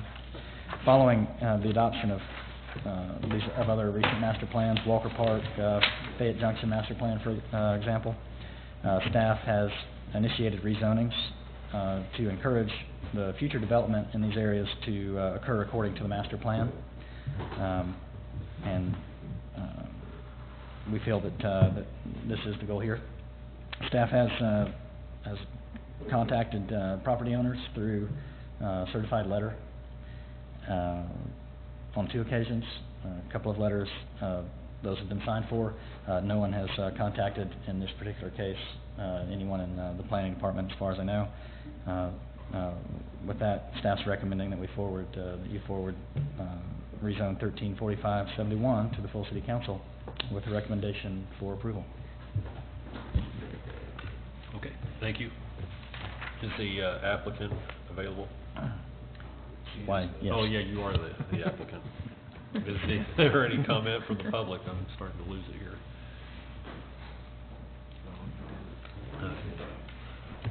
Could please state your name? Aubrey Shepherd. I'm sure. Who's the applicant? I am. Property owner? The city of Fayetteville. The city of Fayetteville, that's my mistake. Okay, it's asking to rezone it to allow development of that whole wooded site? It's simply just a rezone. Rezone, yes. Correct. But The tree ordinance would still be in effect, and they would, so that the whole site would not be denuded of trees, obviously. okay, so this is an idea to allow something to occur on there. And if I may ask someone who might know, Mr. Chairman, has part of this timber been removed in the last year or two? As part of the what now? Part of the timbered area been I have cleared? absolutely no idea. I have no idea. I don't believe so. I haven't seen any signs of that. It's possible. Yeah, I haven't been out there long. I don't think the city monitors sites in that respect. Unfortunately, that's probably true, Mr. Chairman. Someone who tells me about various things around town I don't always get to go take photos of, was talking about, I think, this same parcel, that trees were being removed ahead of time for some reason. And that's why... the city does overflights every year, and so when a project is brought forward for development, we can look back, and if trees have been removed improperly for 5 years in the past, then that they are required, the owner has to replant the trees if that has happened. So we do have overflights every year, and so we do monitor that when a project comes forward for development, but not just all the time when there's no development being proposed. Yeah, so it's kind of up to the public to keep up with these things, and that's why I do some of that. But Mr. Chair? so many places are being stripped, and some of them ahead of time. I'm going to put you on hold for just a moment. Go Mr. ahead. Thompson? Yes, sir. I would like to just perhaps back up a step and explain why we're initiating this. I think that would help. On one level, and then possibly to address the comments about the trees, our concerns about the trees. The first being that this is an area of town that we anticipate seeing, and we do see heavy development pressure in the future. And this zone this property is very likely to be rezoned in the near future, and that our goal at the city and the planning department under the master plan is to get the zones in place that we feel would meet the planning vision before a developer makes a request or comes up with their own thought what they would like to happen on the property. So at this time, there is no development proposed to my knowledge. This is strictly a rezone without any future development plan as far as planning staff knows. And in terms of the tree removal, I believe that a property owner is perfectly within his right to remove as many trees as he likes from the property, potentially, or particularly if he has if there is no plan to develop within the next 5 years. There's no penalty. There would be no penalty for that. So I'm not sure that just removing trees from the property that is there is any kind of violation. Well, I understand it's not only in spirit, and I remember, I think I was actually in Little Rock during my 10 years down there, working at the newspaper, and thought our tree ordinance meant there would be no trees removed. And a lot of people thought that, and it's sort of got softened from where it actually started out, which was not that reality that we imagined was being talked about here. So that's why I'm asking, and in particular, what the city attorney cites is the 5-year thing, and I know some places where that's occurred, and sure enough, it didn't get developed for 5 years, and that was gratifying, but the trees didn't grow back, and it's all been torn up and developed since then. But yeah, if this zoning could be considered as more protective of the aspect of the natural trees that are there, those are irreplaceable. You won't see things planted there, even the youngest ones here, very large in your lifetime again. Remember that. It's not, we'll say we'll require 50 to be planted because of one big tree removal or a forested area such as this. It's a very healthy place. It's not going to work. There, Hill Place Apartments, for instance, they're constantly over the 3 years. I'm not sure, is this the 3rd year coming that they're responsible for protecting the saplings they planted there, and they've probably replaced the majority in these first 2 years because they're planted places they'll die. They're planted in red dirt. They're planted with rock underneath that they put in the hole they dug, and they're not planted in anything like where the trees that were removed were growing. So that is my question, and maybe if you'd restate for the public, since I've distracted everybody, what zoning it would be nice. Thank you very much for your attention. Mr. Chair, the proposed zoning is UT, urban thoroughfare. Okay. Question. Yeah.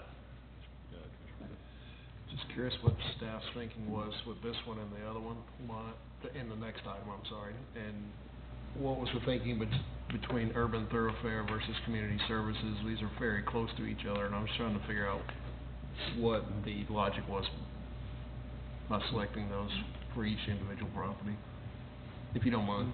Yeah. Sure. Well, it's really the question, I think, the way I'd like to think of it is, why is the other property CS? I think they both fit pretty well. This one is an excellent fit for UT on a thoroughfare such as this is. The request for CS on the adjacent property has to do with a couple of things. The other property already has more development on it, and we took that into consideration. Also, the other property is residential office zoning, the RO zoning, and the CS is more compatible with that zoning than it is with UT. Finally, would that be your answer? Yeah, I would agree with what Mr. Thompson discussed there, and then just to add on to that, as you kind of transition away from this intersection of Weddington and Rupel, we felt like then you kind of transition more into a residential or a lower intensity, and then actually going back into some of these neighborhoods. So we felt like urban thoroughfare, you picture that as more of the highest intensity, maybe even a potential big box location, maybe off of this corner. In this, we felt like, the convenience store transitioning to maybe some smaller, lighter commercial as you head closer to the neighborhoods. Good. I'm just curious. Comments? Commissioner Hoskins. Quinn, what's this property currently zoned? This currently is zoned residential agricultural. Okay. Okay. Basically. Oh, excuse me. There's a small portion of it that is also residential single family, 1 unit per acre, so RSF 1. Okay. Of course, naturally, this property is going to go some type of commercial. Going residential, single family is probably not likely. That was the feeling of staff, yes. And so, what is the tree canopy, minimum tree canopy for urban thoroughfare? Mr. Hoskins, you're going to ask me that right now, aren't you?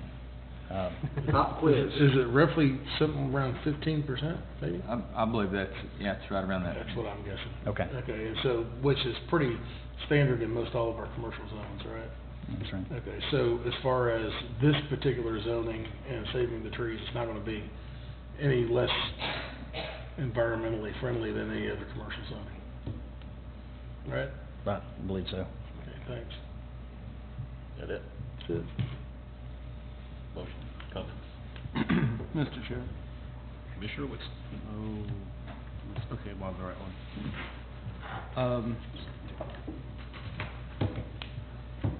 Am I on the right one? Is it Gulf Whittington neighbor? Yeah, that's it. Okay. So, move to, forward to City Council with a recommendation for approval, rezone 13-4571 for Whittington Neighborhood Plan Zone 1. Second. Let's see, have a motion from Commissioner Winston and a second from Commissioner Hoskins. Mr. Gardner, will you call the roll? Bunch, Yes. Noble. Yes. Autry. Yes. Hoskins. Yes. Otto. Yes. Cook. Yes. Winston. Yes. Motion carries. Okay, the next item is a rezone 13-4572 for the northwest corner of West Weddington Drive and North Rupel Road, Weddington Neighborhood Plan Zone 3. Mr. Thompson. Thank you, Mr. Chair. This property is located north of Weddington again and west of Rupel Road. The properties are currently zoned RO, residential office, C1, neighborhood commercial, and C2, thoroughfare commercial. They contain approximately a total of 5.65 acres. The property directly at the northwest corner of Weddington Drive and Rupel Road is developed with a gas station and convenience store. The property just north of that is an electrical contracting business. The remainder of this property is undeveloped. The remaining comments would be very similar to, and reasoning would be very similar to the previous item. I feel that it matches well with the Weddington Corridor Illustrative Plan and Master Plan that was approved by the City Council. And we do anticipate development in the near future here. Again, there have been no development plans that we're aware of, but we anticipate that, and we would like to be ahead of that and encourage the kind of development that the master planning vision saw. So, with that, the request is, again, initiated by city staff, and its request for community services. We recommend forwarding this with your approval to the full city council. Thank you. Okay, thank you, Mr. Thompson. Any member of the audience here to speak to this item? Seeing none, I'll bring it back to the commission. Mr. Chair. Commissioner Winston. Move to forward to City Council with a recommendation for approval, rezone 13-4572 for Weddington Neighborhood Plan Zone 3. Second. Have a motion from Commissioner Winston and a second from Commissioner Cook. Mr. Garner, will you please call the roll? Mr. Chair? No, Commissioner Hoskins. Sorry, guys. Fellas, I know you guys debated taking this line all the way over to Meadowlands Drive. Yeah, I'd kinda like to see you go ahead and take that all the way to Meadowlands Drive, because again, in our form-based zoning codes or whatever, isn't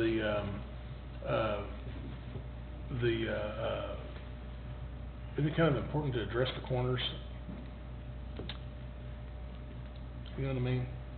Keep those parking lots off the corners or what have you. And I know that your fear is... Are you asking me a question? Huh? You're asking me a question? Yeah, I think I am. I'm not sure. Okay, well, you're squinting at me in a way that indicates... I could respond to that. Yeah. I think we sat down as staff, and discussed the different zones and what we should start rezoning, how far we should extend these boundaries.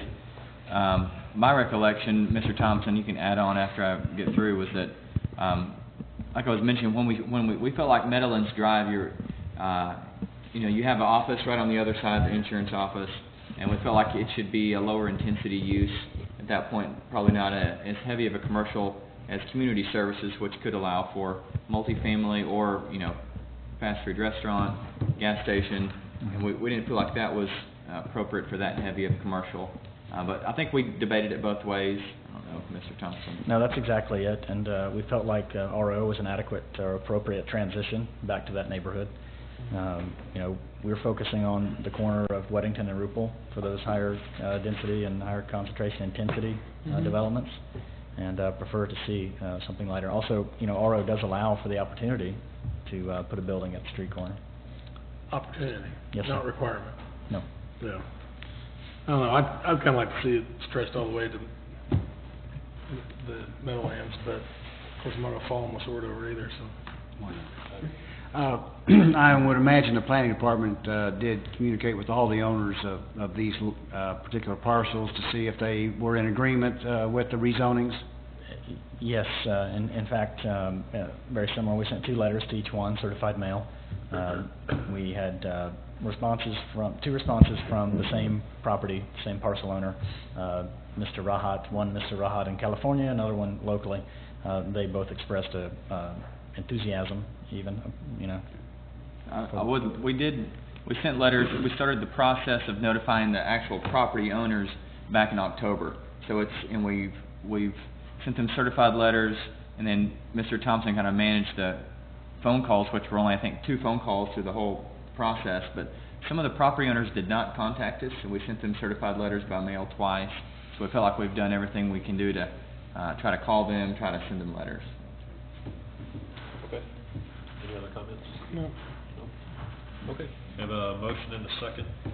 Mr. Gardner, will you please call the roll? Bunch. Yes. Noble. Yes. Autry. Yes. Hoskins. Yes. Hunchel. Yes. Cook. Yes. Winston. Yes. Motion carries. Okay.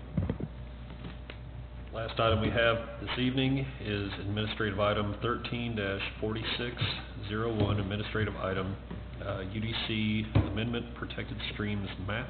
And I'm going to get your name right because I asked how to pronounce it. So it's Ms. Reed, if you would give us the staff report, please. Thank you. Okay, this is a request for a recommendation to the City Council on a proposal to relocate the, okay, let me back up. The protected stream map is, the protected stream map notes where the protected stream, which streams are protected and fall under the stream side protection ordinance. On Skull Creek, on the upper end of it, it's in a residential area, and let's see, and the handout that I gave you shows where it currently starts at the bottom right of your page. And I have an extra handout if a member of the public wants one. At the bottom right, there's a blue dot, and that's where the protected streams currently start. This stretch of stream is it's underground box culvert and runs under or near 3 houses, and then daylights for about 60 feet here where it's blue in the center, and then is enclosed underneath these next 3 houses in orange, and then daylights towards the top of the page in the blue. This area also experiences a lot of flooding, particularly down Walnut Avenue. And so the city engineering office has identified this as a place to do a flood relief project. So our studies have,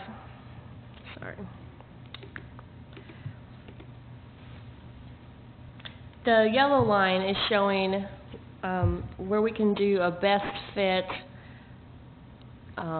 box culvert to provide flooding relief for this undersized system, which would also outfall where the current outfall is.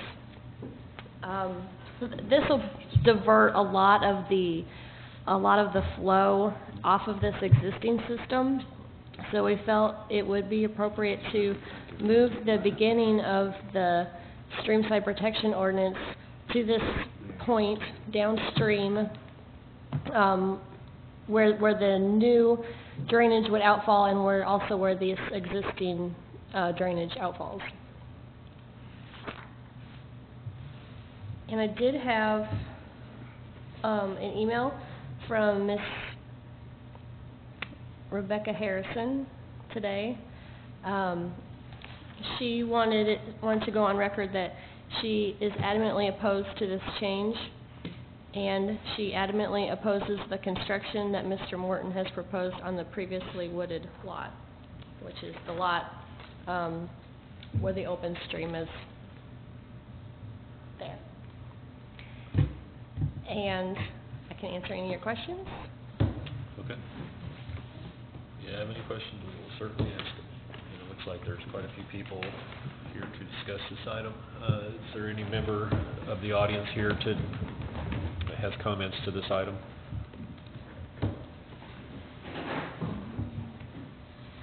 If you could, please state your name. Eden Reef.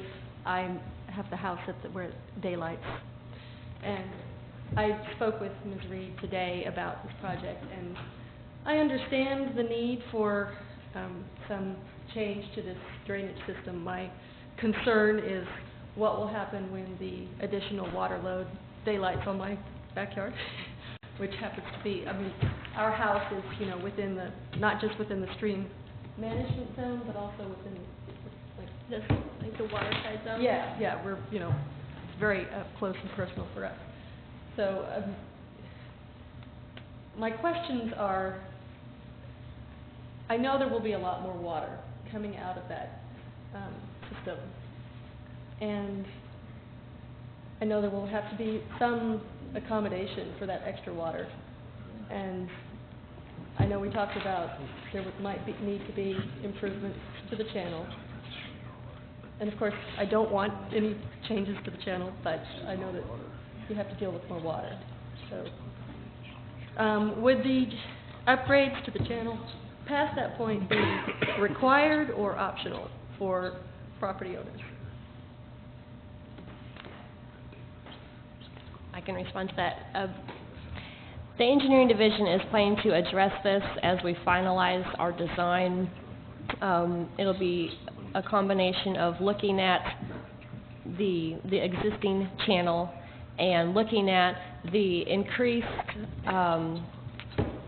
peak flow, the increased velocity of the water coming out of the larger pipe, and we can look at what it will take to not have downstream scour to slow the water back down, and we can look at the effects of the water flowing out of the box culvert into the above ground stream, and we can coordinate with the property owners what would be the best approach to make that transition into an open channel to protect from scour. Mr. Chair, could I ask her a question? Certainly. Is there going to be an increase in water, or is it going to be the speed of the flow that's going to increase, or both?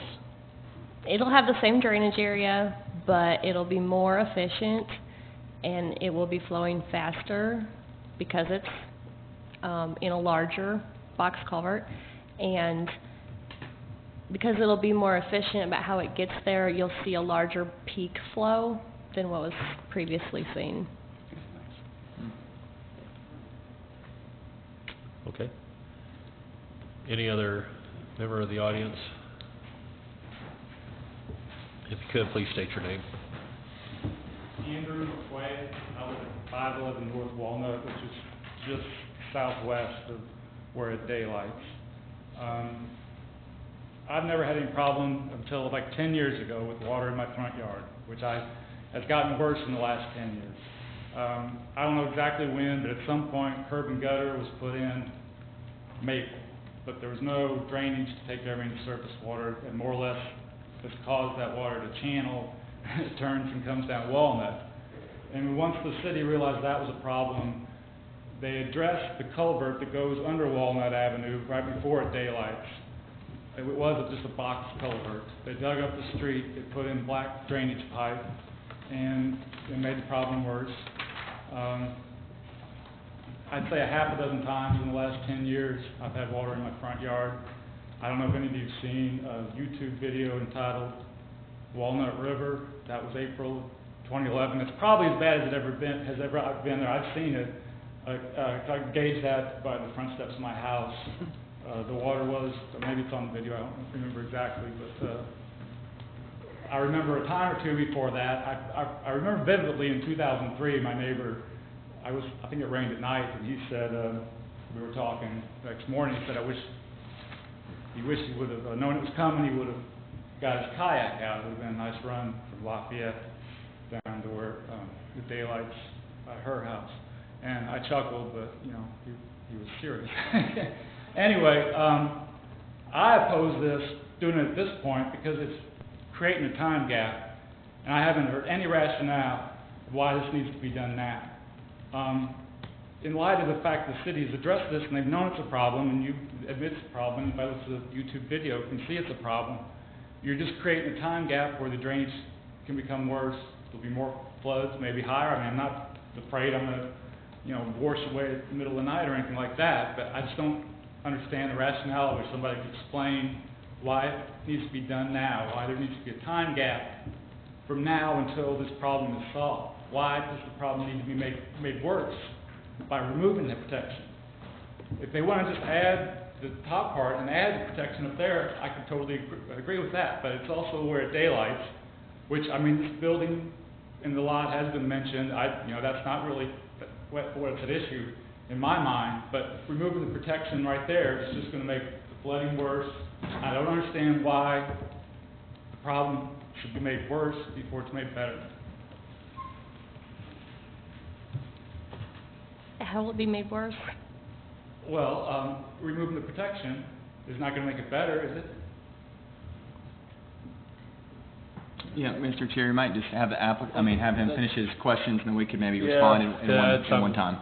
I'm following with your line of thinking, because I myself, I'm kind of, I guess I'm going to sound kind of silly, but I'm kind of lost as to what this whole thing is, what we're trying to accomplish. Yeah, I might be able to, if I could clarify, or maybe if we have any other public comment. Well, that's what I was going to say is, Mr. McQuaid, were you done? I think so, yeah. Okay.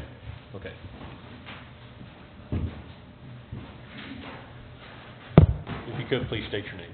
I'm Angela Noble, Okay. and I live at 559 North Walnut, which is where the creek runs through my living room floor. Yes, that house.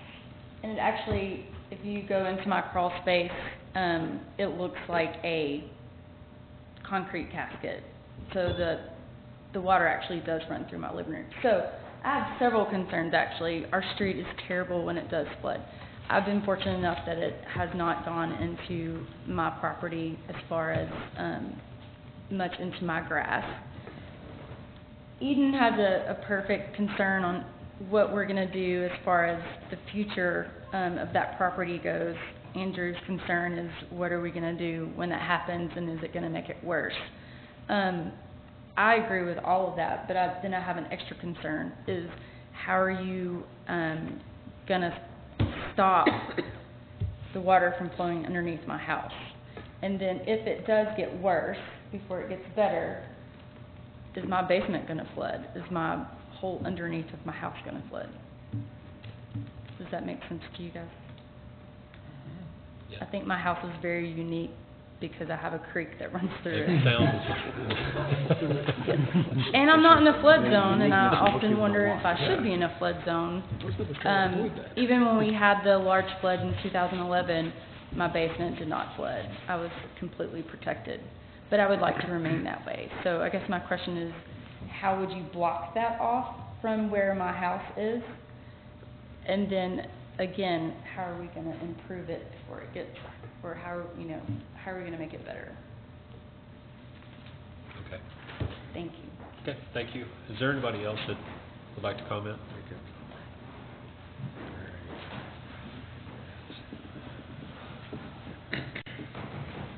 First night. Aubrey Shepherd again, first night in a long time. Anybody else here has showed up to talk about actuality of flooding in our city and the underground water? Now, as you can see, up on the map you can't see the yellow lines, but it goes from Maple intersection, see where the blue goes, and yes, thank you. But the blue line is, where does it relate to? The old blue line under that lady's house. So that's her house. And are we to guess that that's water that's in that pipe coming out in there, or that's the old blow area that was not completely filled and still exists? And those are questions that are hard to sort out. Nobody wants to dig up all their yards or trace it. I don't know what they're going to do either. I was very concerned about this. And the first thing is, though, to go back to the basic reason to just not change the map because of this. The protected zone, if it's to function downstream, has to begin in where the first speck of water falls that flows into that stream. Wherever it is, way up on the mountain or just nearby. But everything is headwater of something on our hills. And some places you can spread your feet a little bit and be in two watersheds, the Illinois River and Beaver Lake watershed at the same time. And that's true of all the small streams that are tributaries in either one of those major watersheds. So it's a watershed question, and I've talked about these houses that have the underground water flowing under the prairie areas, such as on Government Avenue, where they're burrowing crawfish that live in the topsoil within a few feet of the surface that come out when it rains, come to the surface because they're carrying their little babies and you have to get them out to oxygen. Crawfish don't breathe water. They breathe oxygen just like we do in a different way. And then in the underground systems that you find because of the karst geology we have, which runs across in many different angles through our city, one on Government Avenue and particularly that cemetery would like to acquire more of that, and they just most recently have been able to acquire parcels in the floodplain, in the over karst geology for the cemetery, and have to take that back to the sale barn property, which had a lot of high ground that matched the cemetery, went to apartments because we didn't have enough public pressure to stop that the second time it came through. And so the underground water that's actually there, not related to the karst, is there with these white or almost clear-bodied crawfish that have smaller pinchers than the ones that burrow. And I've actually been down into a basement of a house that now is burned and told you guys about it before, that those crawfish are there. Something similar is going on even on these hillsides where this is. There's underground water flows that are natural and original, and there are those that have been changed because of man-made activities, such as building a house foundation there, or such as putting a pipe in to try to alleviate the problem. You also guide other things away, and those pipes are never quite big enough. The one on Locust Avenue, where the new trail section's going into Locust Avenue, go look at that. It's still going to flood the house at the very end of Locust it's between the two streams, between Tanglewood and Spout Spring Branch and adjacent to Walker Park. I think this needs vetting a lot more before it happens, because these folks who are here just represent a few that, I like the gentleman talking about the canoeing or kayaking on that street. Well, Gunter, I was thinking that they were talking about where the water go at the end of Gunter, where it hits the Walnut. It's a wide stream down Gunter, coming from the east, and it's not even, according to this, it's not the main channel even of Skull Creek. If we were to take Skull Creek's origins, we're on this red line or the blue line up there. So nobody alive remembers what it was like at a certain point. But I have heard talk about how some of these things were done by people who worked in the engineering department 20 or more years ago, and they're, you know, these right here mostly were built, houses were built so long ago, I don't know, that pipe must have been in before the subdivisions were built, and they didn't know what would be built upstream. We have to be protecting, keep the water where it falls on lots all the way up on Mount Sequoia and on every other place where water falls. We need to know where it goes and encourage it soaking in.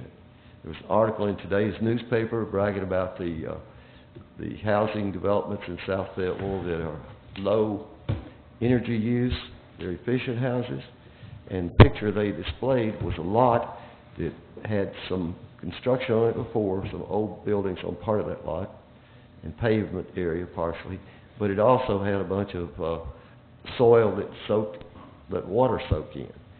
And we've got to include low impact development that won't let water rush down on the surface or below and affect existing residents and the wildlife that live in those caverns and in those little ditches and natural streams. And, you know, that's enough for tonight, but I support these folks in believing that this may be something that should be taken seriously and looked at more closely before you just dig up the streets and do all this construction to put in this bigger pipe.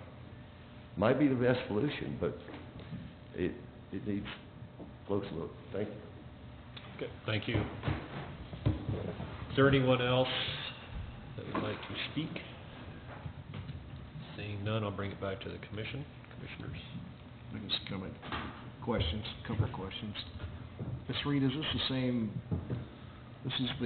same stream that basically goes into pipe at Olive Street, right? Yes. Yep, okay, I remember that, because remember we talked about this when I was on council in '06 or something, I think is when this discussion started. Mm-hmm. And it was quite an expensive project, but, so the city's been designing this project then, to try to divert water, I got you. Do they have to have this approval to move, I guess this is the first step in trying to get that project going? Excuse me. As we move forward and finish with the plans and get it ready to go out for bid, this won't need to go to city council until it's to approve the construction bid.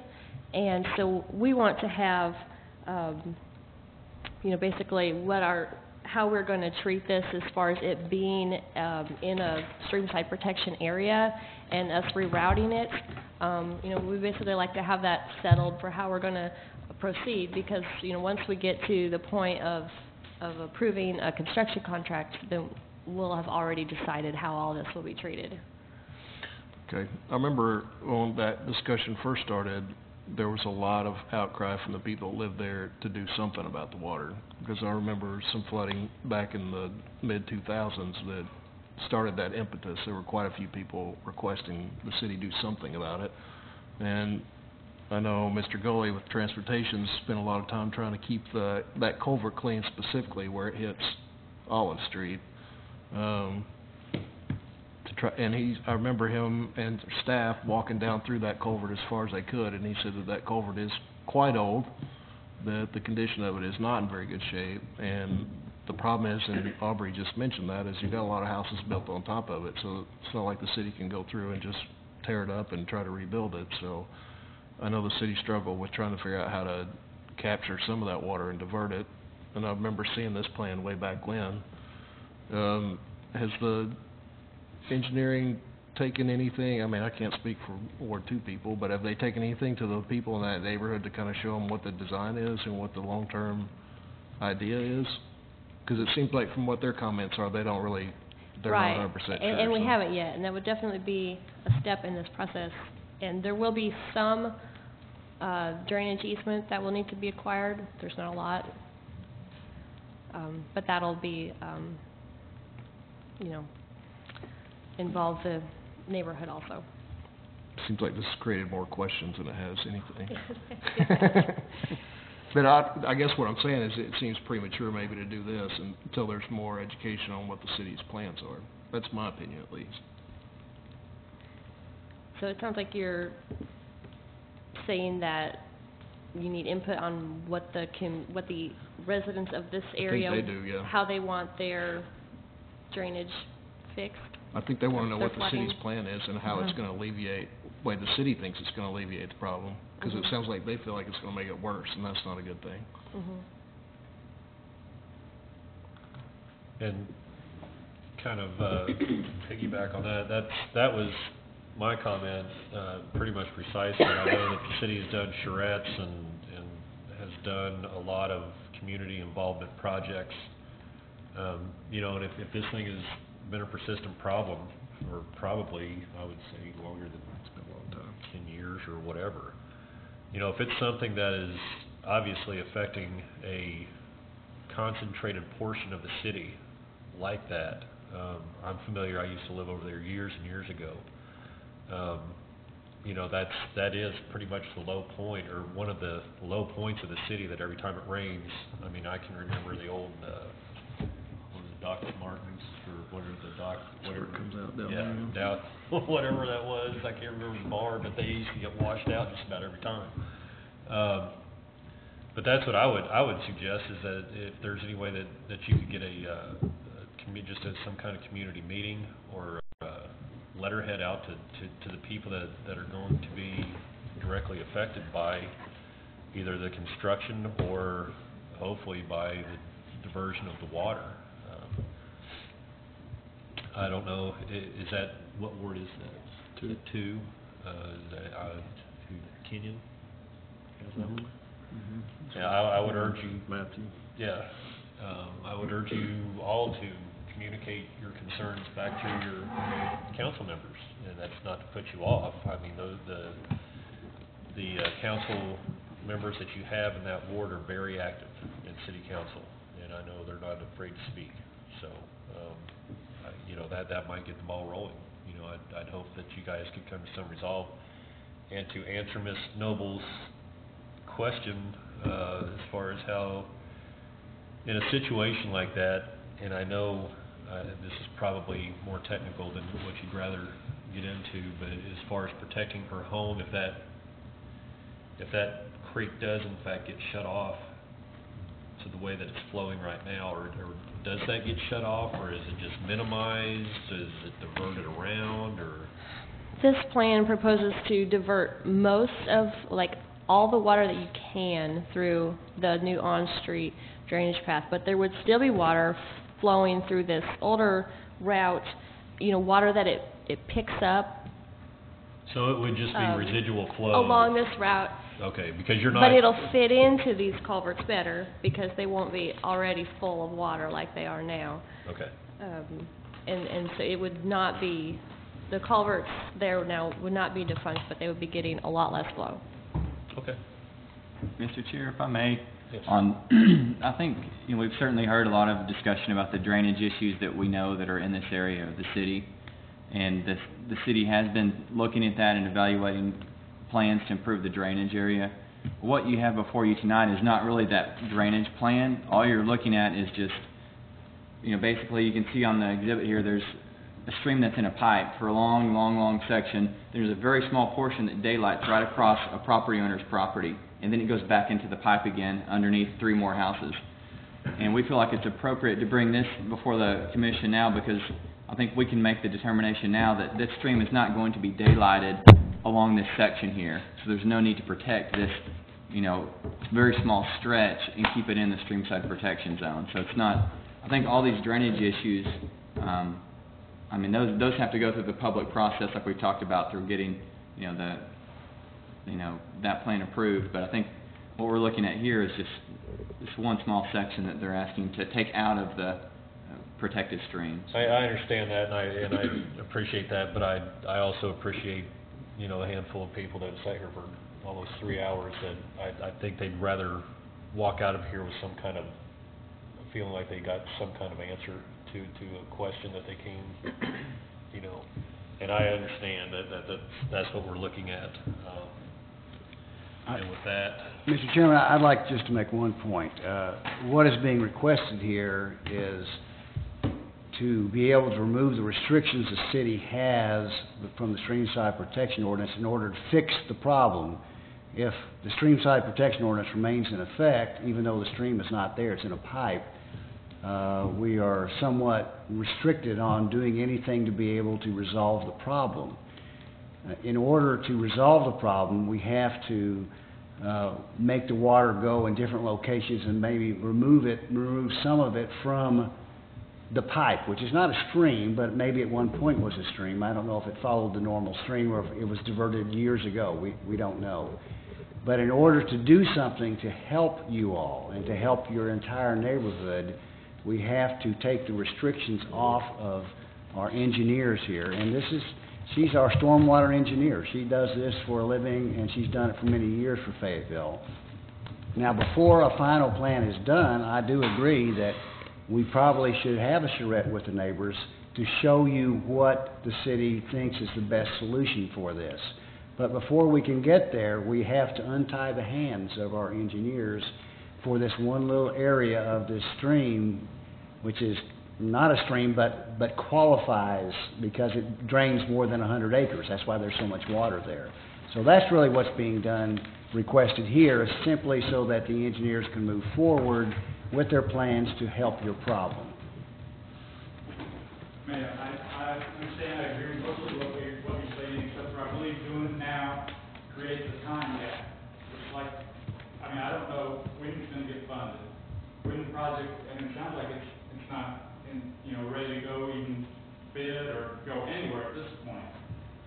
But removing that protection in effect now just creates a time gap between now and then, when the situation, the surface water in my yard, when spring rain is going to get worse. And I don't understand. I haven't heard a rationale why that has to get worse before it gets better. I understand once the city, because they're bound by the streamside ordinance also, they can't do anything in 50 foot of the stream also. I understand they can do that construction technically without getting a protection or a variance or some way, but I don't understand why that has to happen now and the time gap has to be created when the situation with the surface water, the flooding in my yard has to get worse. So that's where I disagree. Long term, I agree. I can see that. I can see that that's going to happen. Short term, I don't understand why there has to be a time gap when things could get worse. I still understand. well, I think what we're trying to accomplish by approving this evening, what that does, it initiates the process to, instead of having a time gap, I think it will put the wheels in motion to where we can actually get some kind of result started. What you're saying as far as how it's going to create a time gap that's going to create that it's going to flood your yard worse, and I'm not trying to sound mocking at all. I don't. What you're arguing is that this is going to create a situation where you're going to have worse flooding. Is that the concern that you have? It's going to, removing protection will allow flooding to get worse until it's alleviated. Okay, Mr. Thompson. I'm not sure that this is kind of appropriate. Andrew made one time, but I think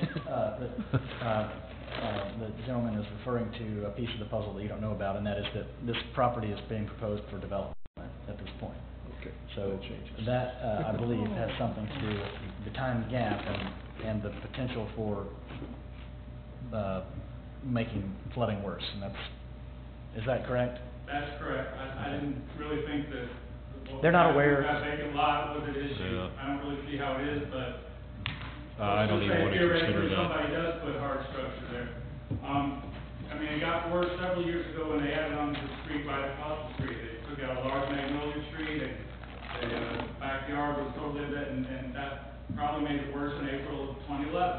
Another house at that vacant lot is gonna make it that much worse. I mean, once again, I'm not saying I'm gonna get washed away, you know, me and my wife are, you know, gonna wake up and our bedroom's gonna be full of water, anything like that. I understand all the stuff we're gonna do tonight, this is pretty small potatoes, but, you know, I have enjoyed living in that neighborhood 25 years. I haven't enjoyed, over the last 5 to 10 years, the worsening situation of the flooding in my front yard. I don't want it to get worse. And Okay. I want it to get better before it gets worse. Okay, well, If you and approve this, I mean, I can't believe that if you don't approve this, it's gonna stop engineering in their tracks from pushing this drainage project forward. All right, maybe you explain that to me also. Is that how the city works? well, I don't, Yeah, I think the public comment has been closed unless you have a question for any member of the public. and I don't, appreciate your effort. I really do. okay. And I don't have any other comments. Commissioner? Mr. Chair, Commissioner Winston? I just had a question for Mr. Thompson. Can you tell us what, because I didn't understand what this time gap issue was, but if I understand it correctly, there's a couple of unbuilt lots, one of which has the open section stream in it, and if we remove this protection now, then somebody could potentially build a house on that, is that correct? If we went to go down this road, is that advisable at this point? Well, let me point out to all the neighbors, this must also go to the city council, because this is a council action. And certainly, I think the city council will be interested in your comments there. I was not aware there was gonna be a proposal for a house being built right there. I couldn't understand where your time gap was coming from. I don't think it is the administration's intent to allow this to get worse before we can get a full plan together. So I think that certainly will be at the city council for a hearing there, and you're quite welcome to come to the city council and express your opinions. Okay, now, Mr. Thompson, is that? I'm just wondering if my assessment of the situation is correct, if that's what the time gap thing is about. But probably you should take some action here so it can get to the city council. Right, and that's kind of. Sure, I'm happy to take action, I was just wondering is that what that means? Yeah. The time gap, I didn't understand it up until. Just part of the background was, this is a vacant lot that a property owner wants to develop. That is a part of the equation as well, is that when we looked at this with the property owner, me and Mr. Thompson and Ms. Reed, they wanted to develop this property, and, you know, the stream side zone is restricting their property, and they also did ask us to look at it and say, hey, you know, you're piped on both sides of us, you know, is it really any reason to have this, why is this in the stream side protection zone? And that was part of it as well, as we looked at it and realized, you know, right, you know, it probably does not need to be in the stream side protection zone for a lot of other factors that Ms. Reed discussed with you. So I don't know if it's just all the background we have, I guess, is. Well, that's clouding things even more for me, because now you're telling me that we're lifting the stream side ordinance. Is that an actual stream that you're? Well, it's open, where it's dark blue, it is open, Right. it's not piped. And that would qualify as a protected stream because it is emptying more than 100 acres. Is that right, 100 acres? That's right, yeah. If you feel like you don't want to make a recommendation, I think you can refer it to the city council for their consideration without any recommendation if you want to. I'd be good on that. Motions, comments? I'd like to make one comment. The vacant lot is buildable with or without the stream side protection zone being on it. It does affect how close the house could be to the stream or to the street, but it is a buildable lot, and so by right they can do a driveway and, you know, the additional roof space that may add more water to the situation, and that can happen with or without this being in the stream side zone. I mean, it could become approved or a variance could be requested, and the stream side would just affect more how close it could actually be to the stream.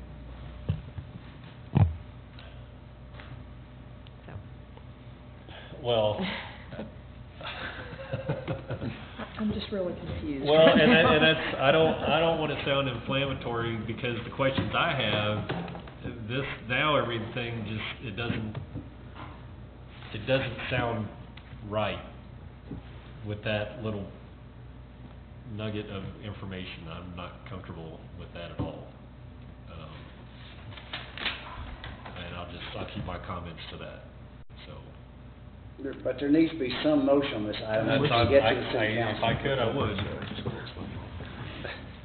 I'll make a motion, yeah. I'm gonna make a motion that we forward this to city council without a recommendation. It's gonna be my motion. The motion. I don't have it, it's, ADM 13-4601. Okay. So we have a motion to refer this on to city council, from Commissioner Cook, and a second from Commissioner Luxury. Mr. Varga, please call the roll. Bunch, Yes. Noel, Yes. Autry, Yes. Hoskins. No. Monchel, Yes. Cook, Yes. Winston, Yes. motion carries. Okay. Mr. Gardner, did you have any comments or announcements? I apologize. Nope. Okay. I have one announcement. As you noticed, you're missing one commissioner here. Blake Pennington is now the Assistant City Attorney for the City of Fayetteville. And so because of that position, we felt it was probably proper for him to resign as commissioner. Not only that, but next Monday, I very well might be in Blytheville, because the following morning, I will have to make an argument to a judge over there, over a case that I represent our district court clerk in. And so, because of that, that means Mr. Pennington might very well be sitting in this seat, and that's why I was happy to see you table so many things till next meeting, so that he'll have a good break-in on this particular job. Congratulations. Okay, with that, I guess we are adjourned. If I could just say to the public, if anybody hears this, when a commissioner leaves, we will be looking for another commissioner, and so if there's anybody in the public that would be interested in serving with us, there will be something happening soon. Yeah, his term, since he was serving a partial term, was going to expire at the end of March anyway. Okay. Although he probably would have run or asked to be reappointed. So we wouldn't, we won't be getting a new appointment until then? Probably not. Okay. We're adjourned. Thank you.